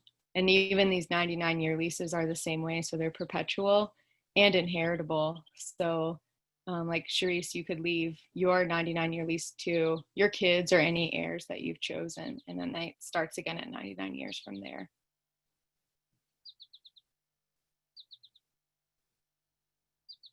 Thank you. Could you share a little bit more about the one in Richmond? I've never heard of it, and I'm just wondering also when it got started, how long it's been around for. Oh, it's super new. Yeah. So we're just now, Nikki, who's on the call, I believe, with the Maggie Walker Community Land Trust, is part of the founding group there. And it's based off of, Robin was mentioning, a woman named Reverend Callie Walker, who has family land from several generations right outside of Richmond, over 100 acres. And she wanted to see that land move into Black farmers' hands. And so we're setting up a 501c2 to hold that land, and then other properties, including urban land. Duran Chavis, who's an urban farmer, an awesome activist in Richmond, is also part of this effort. So we really want it to be both rural opportunities and urban, and the connections between.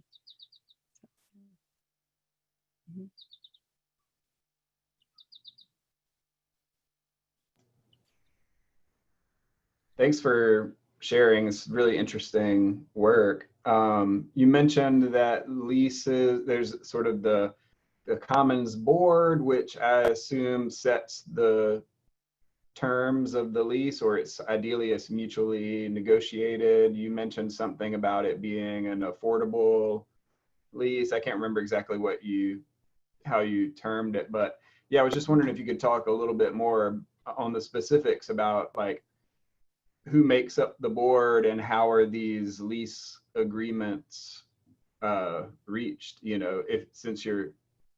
that seems like where a lot of the rubber meets the road, in terms of making this, challenging the sort of exploitative nature of land holding and leases, et cetera. Yeah. The idea is that most of the board members would be the farmer leaseholders themselves. So they're essentially negotiating as their own, majority of the landowner and lease lessor itself.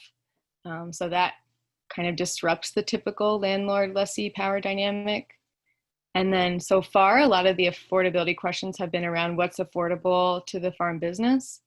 There could also be an exchange for like soil health or some kind of land stewardship or regeneration for, lease rate. So there's different ways to consider equity as being the main piece around affordability too. So not just like what's affordable for an individual or a family or community on a small farm, but also what are some equity provisions that can help build financial equity for people who aren't technically owning land, but have lifetime tenure and, missing out on the more conventional equity building possibilities of land ownership.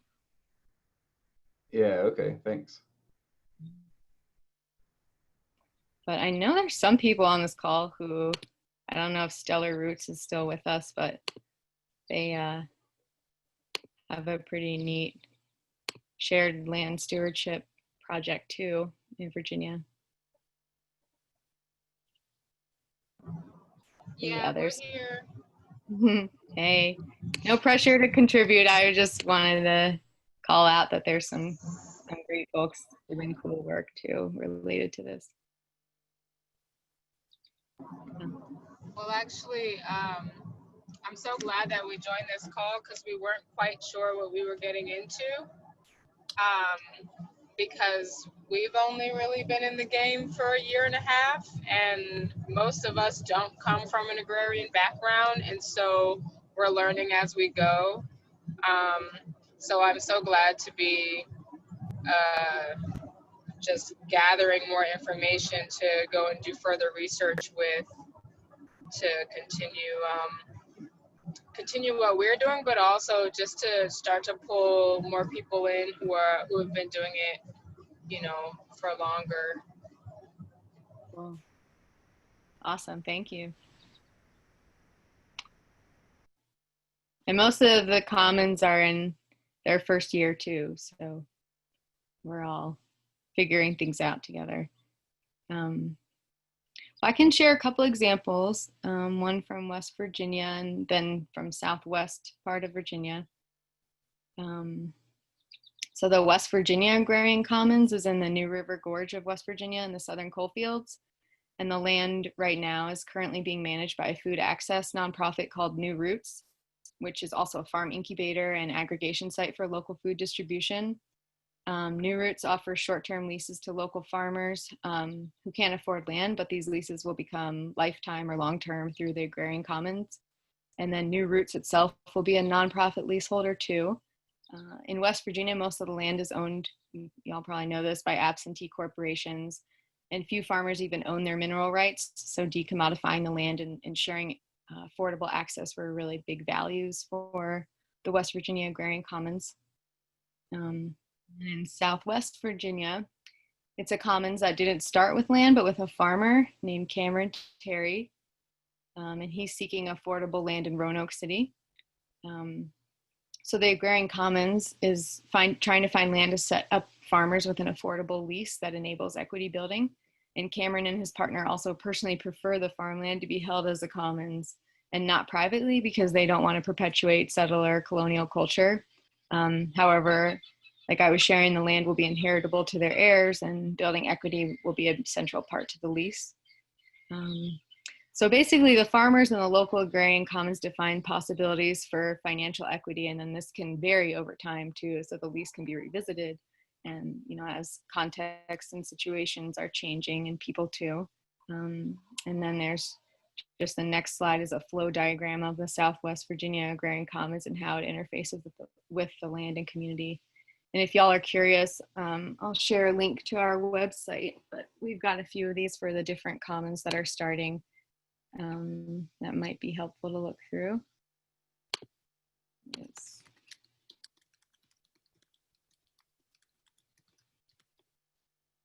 But yeah, finally, I guess I'd share that we're experimenting, and you know, no one is building the single model that is the solution, but we want to experiment and document and share our work with others in the growing kind of movement around decommodifying land and sharing stewardship and supporting healthy farms. So thank you guys.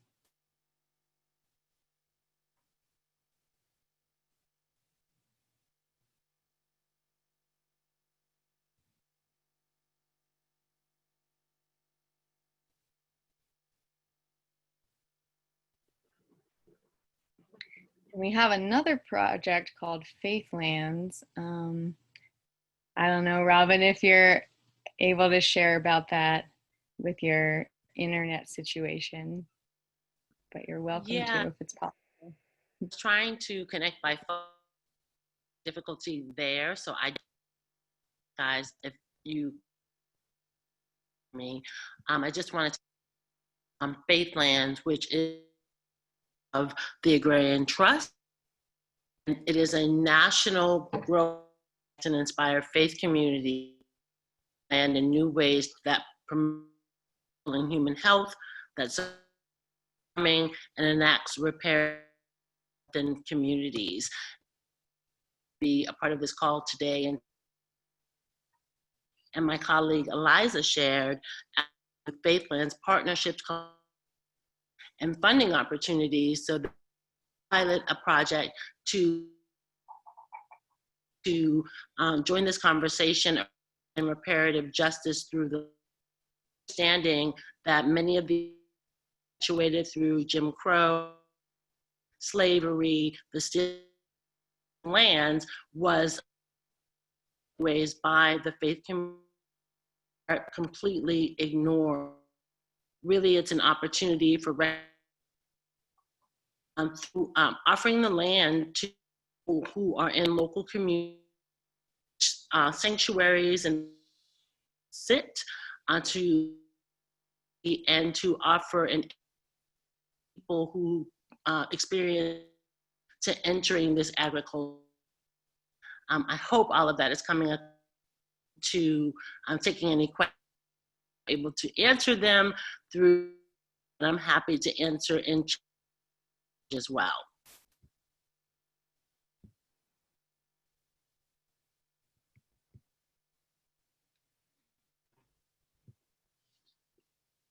Yeah, we can open it up to questions or things y'all are doing in your communities as they relate to land or faithlands.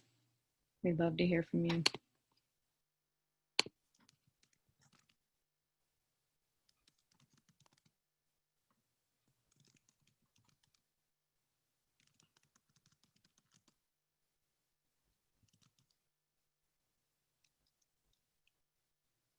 Eliza, I saw a question earlier on the chat from Janelle and Jason. It said, are there examples or opportunities for land parcels that are agrarian but non-commercial? So far, the examples have included farm enterprises. Mm-hmm. Yeah, there's actually like a collective, the Little Juba, Maine Agrarian Commons, that is for the Somali Bantu Community Association.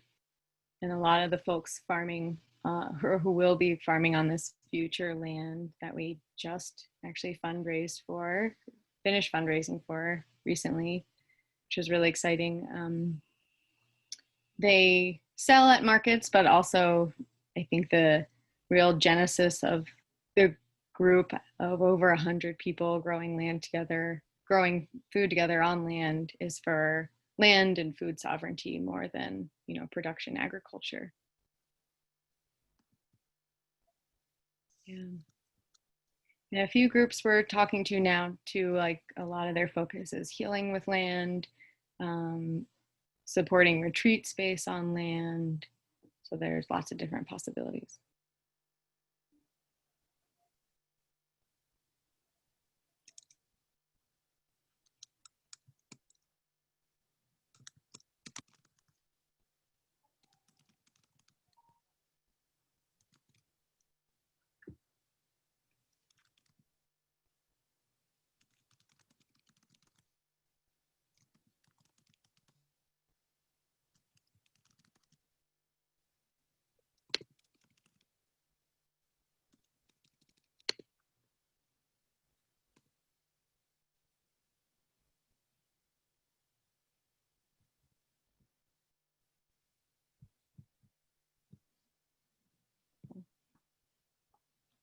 Well, y'all are free to email us. Robin just put her email in the chat, and then I'm at eliza@agrariantrust.org. We can continue, hopefully, many conversations from here.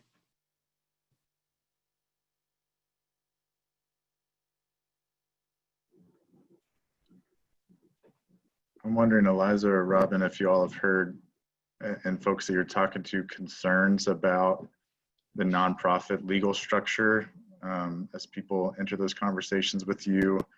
And then also just given the reality that, 95, 98% of white land of rural land is owned by white people, and then putting that into trust, that doesn't necessarily lead to reparation or redistribution. And so what are those conversations like with maybe aging white farmers who want to put their land into a trust?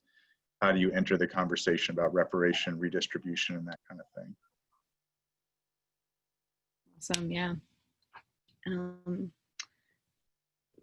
Guess I can share some of, kind of starting from the place of identifying land. I don't know if you guys can hear this rooster, but the whole time Charisse was talking, he was like going nuts. So I thought that was like a big cheering party going on over here.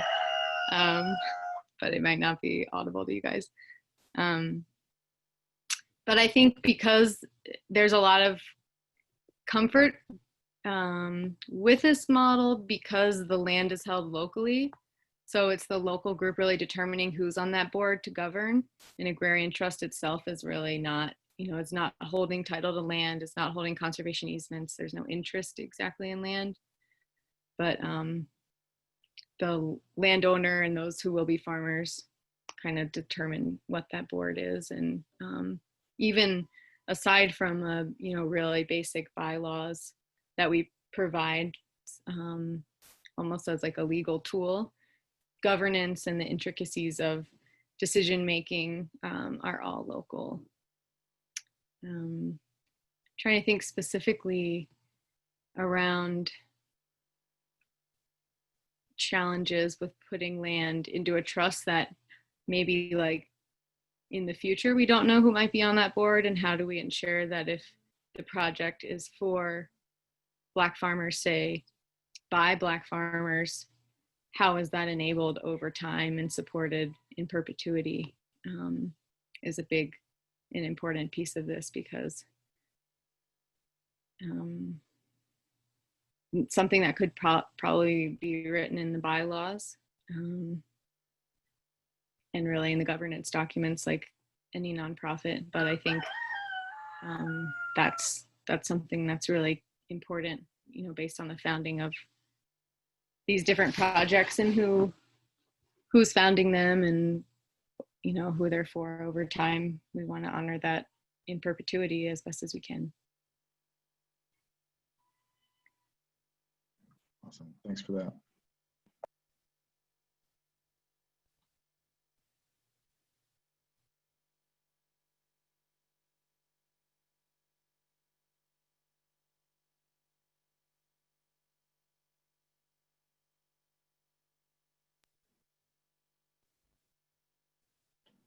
So Jonas asked in the chat if you had any legal challenges to this structure yet.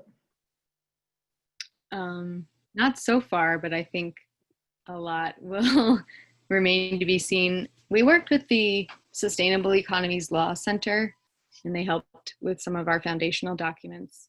And then a group of attorneys from around the country and also land justice advocates and other folks in this space helped, you know, they put their eyes on these documents, and we co-created a lot of the founding structure. So bylaws, articles of incorporation, some lease templates that can then be changed based on location and context. So far, but I think there's a lot of gray area as to how a C3 relates to C2s.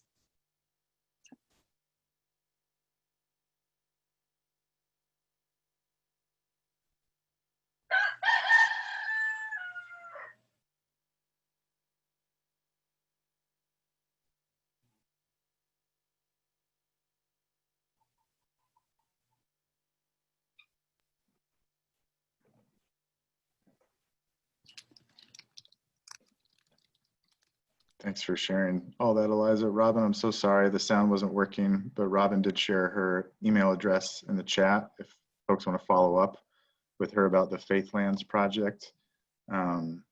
We still have 15 minutes scheduled. If there are questions we want to go back to with Charisse, a conversation we're talking about land liberation study, if there's more on agrarian commons or Faithlands, there are other experiences people want to share. I know there's a lot of insight, wisdom, and experience on the call.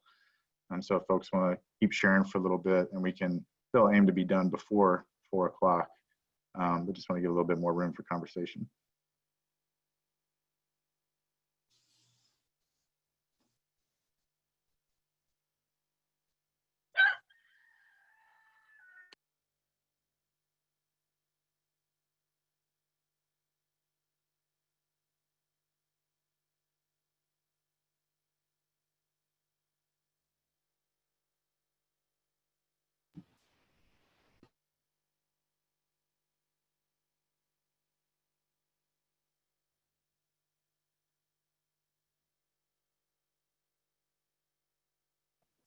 Charisse, would you be willing to share anything about like next steps for the land liberation study, what that's looking like at Highlander on the historic farm, like what you're trying to do with the history of Black land loss in conversation with folks in the South? Yeah, I was just thinking about how I didn't give much time to talk about what I'm actively doing. So yeah, for the past year, I've been giving lots of capacity to Black land loss organizations like the National Black Food and Justice Alliance, Black Land Empower, and then also just through request. I've been doing quite a bit of technical assistance to people who just reach out to Highlander, knowing that we're doing an intentional land program, and they're wanting to really connect around that. So a lot of that work has been Tennessee, North Carolina, and Virginia. That's just where requests are coming from. And they range from like so many different issues. Sometimes it's like I need some info around airships, which I've gotten that from Law for Black Lives. They've done a lot of research with Black Land Power. Some people are like, I'm facing some really heavy stuff, or I don't know how to leave this land to stay in Black hands, and can you walk me through that? And that's where I've been really putting a lot of my work into, and I really love it. Hopefully, I can start having gatherings again. I want to have one as soon as we can to bring people together. But so far, we're doing workshops. I'm doing workshops. I'm doing requests. I'm just trying to get our curriculum that we're still building out there, so I can keep informing it and molding it and making it happen. And so, yeah.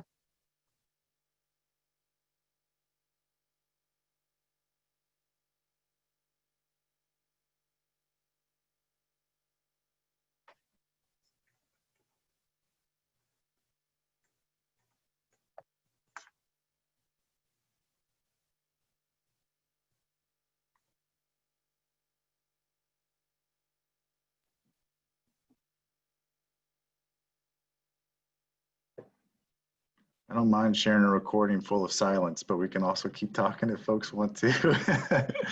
And we can get off early. Folks are dropping out as they need to go. So I'll just say thank you so much for being here, for participating in this, for adding to the chat. Thank you, Sharice, Eliza, and Robin, for the work that you are all doing and for bringing your voices together on this call to talk about commons and liberation, healing, and turning churches and synagogues and mosques into gardens and farms to support the livelihoods of all people. I'm really grateful for that. And I'm not trying to end the call now, but just want to let people know if you need to go, you're welcome to, and keep talking if you'd like to. Thanks very much. Thank you, everyone. Thank you, everyone. Yeah, I just want to echo thanks. And I feel like when it comes to issues around land, it feels really complicated. And then also how we were talking about, you know, ownership and how we're trying to move away from that. It can be really legal and convoluted in deeds and things that I mostly don't understand. So everything that you all shared, I don't know, just makes it feel a lot more real and possible. So thank you again so much for all the work and for talking to Ronan and I.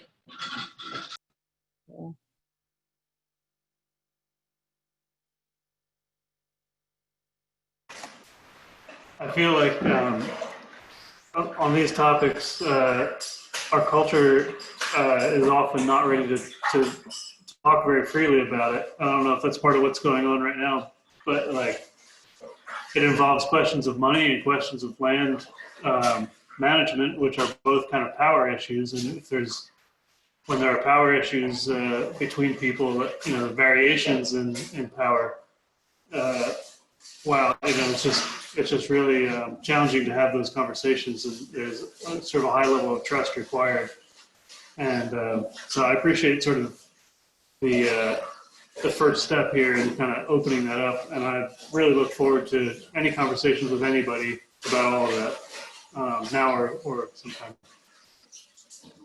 Yeah, I say it a lot and I'll say it again that, like, especially with so many white folks on this call, like, it's going to be uncomfortable. Like, it's just, you're giving up power that you've had your whole lives. And so even thinking about demanding reparations, you're pretty much going against something you've benefited for your whole life. So keep being uncomfortable.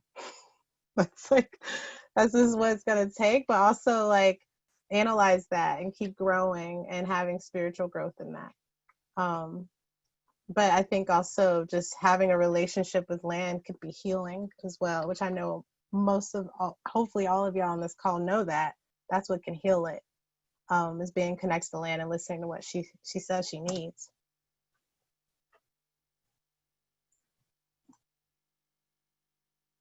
If I can add a word there, I was holding on to hear the rooster one more time before I logged off. But I appreciate this last piece.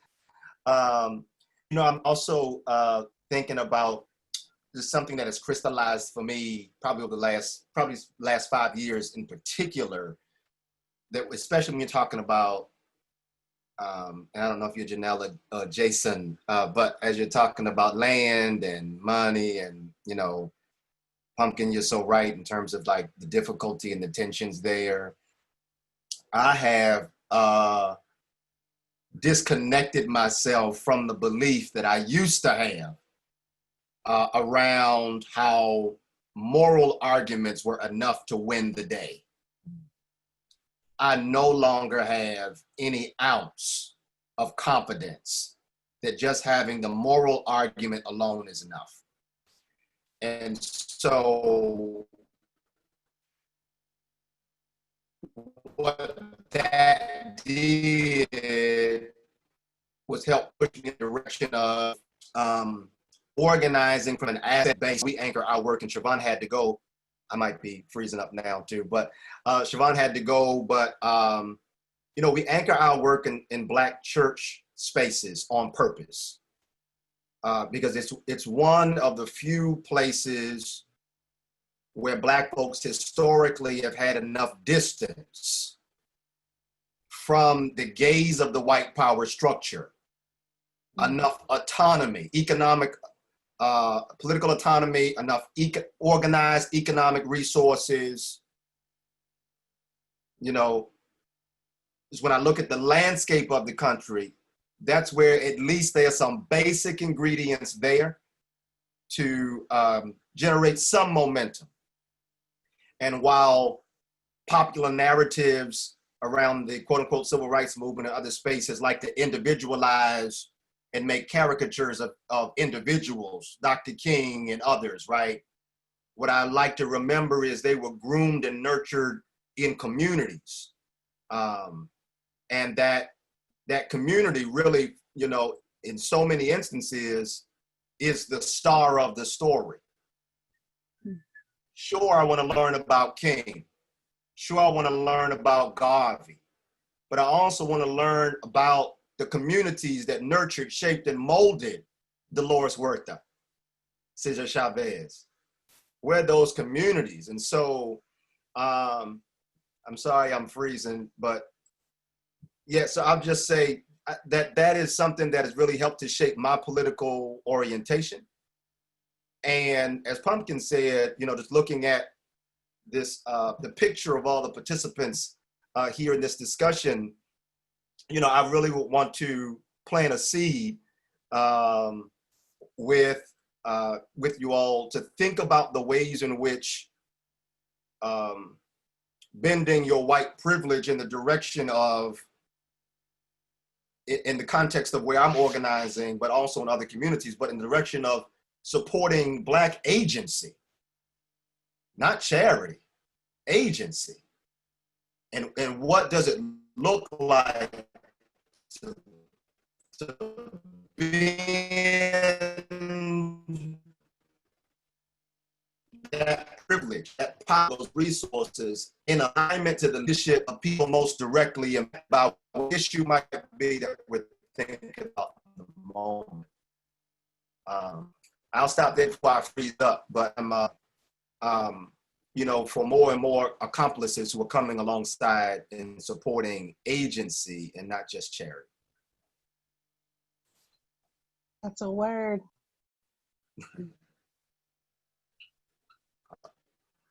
Heber.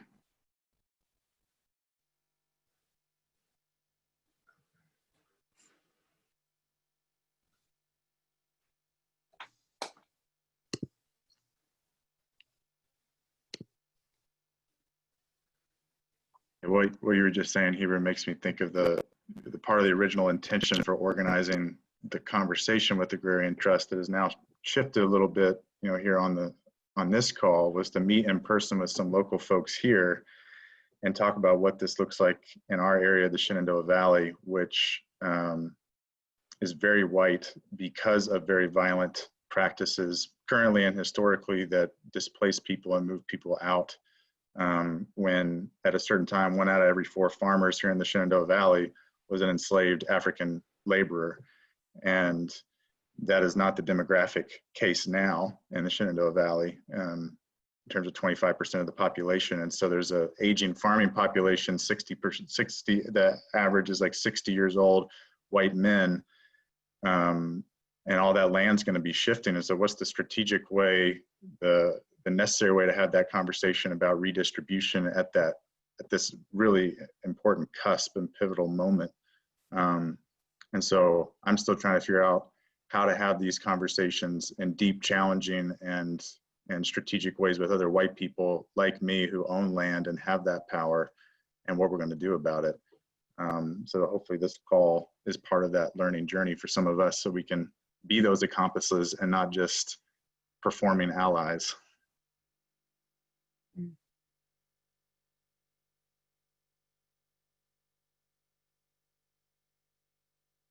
I'm really interested in like just the importance of the historical legacy that generates all these things. Like Jonathan, when you're saying there's that demographic shift, like I've had to work in my own mind to like make that not a natural process, that white people made specific and direct deliberate interventions to eliminate like access to land that people already had or had managed to get. And Haber, you were talking about the reparations disclosure, or the like disclosure around histories of enslavement. And I'm right now with my, I'm doing like a year-long project, kind of deep dive. One of that is like locally based historical research about the histories of enslavement and colonization, because like in the Movement for Black Lives like reparation guide, they have a really good definition that helped me a lot, that says like specific forms of repair for specific groups of people in a specific place. And that emphasis on specificity is so helpful in my own mind to understand my own responsibility, not largely as a white person, though I benefit from whiteness as a like systemic structural force in our world, but in the particular ways that it's unfolded in my own personal history, north of Richmond and Hanover County. And what is the history of this place? What happened in Nelson County in 1870, right after the Civil War? What were those moments and interventions that white people made? And so I'm really interested, I think I'm also trying to share a little bit about like some of my methodology for the next year and what I'm working on. And because there's other folks kind of in my region, am going to be doing a lot of historical research in the next year, and would like to collaborate like with y'all in the Shenandoah Valley to kind of form knowledge around that historical legacy. And for me, that's like such an important step for understanding what to do now. So just really appreciating how that's come into this conversation, and would want to keep working with people. You could always reach out to me with email or whatever. Thanks, Lou.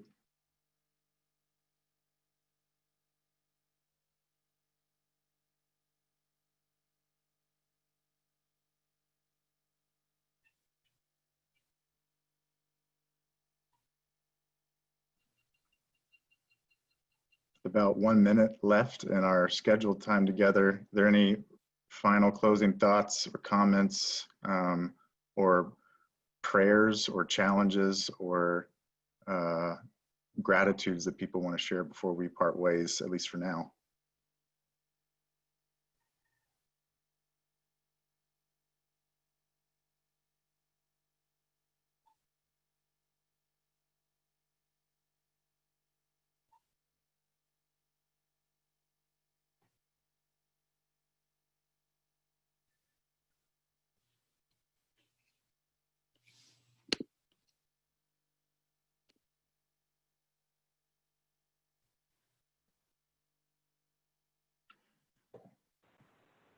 Well, awesome. It's 4 o'clock. Hello. Oh, hello. Hey. I'm Savannah Williams in Surrey, which is near Jamestown and Williamsburg. I want to thank Aaliyah for introducing me to the conversation, and I very much appreciate all that I've learned today. Thanks so very much. Thanks for being here, Savannah. Thank you, Savannah.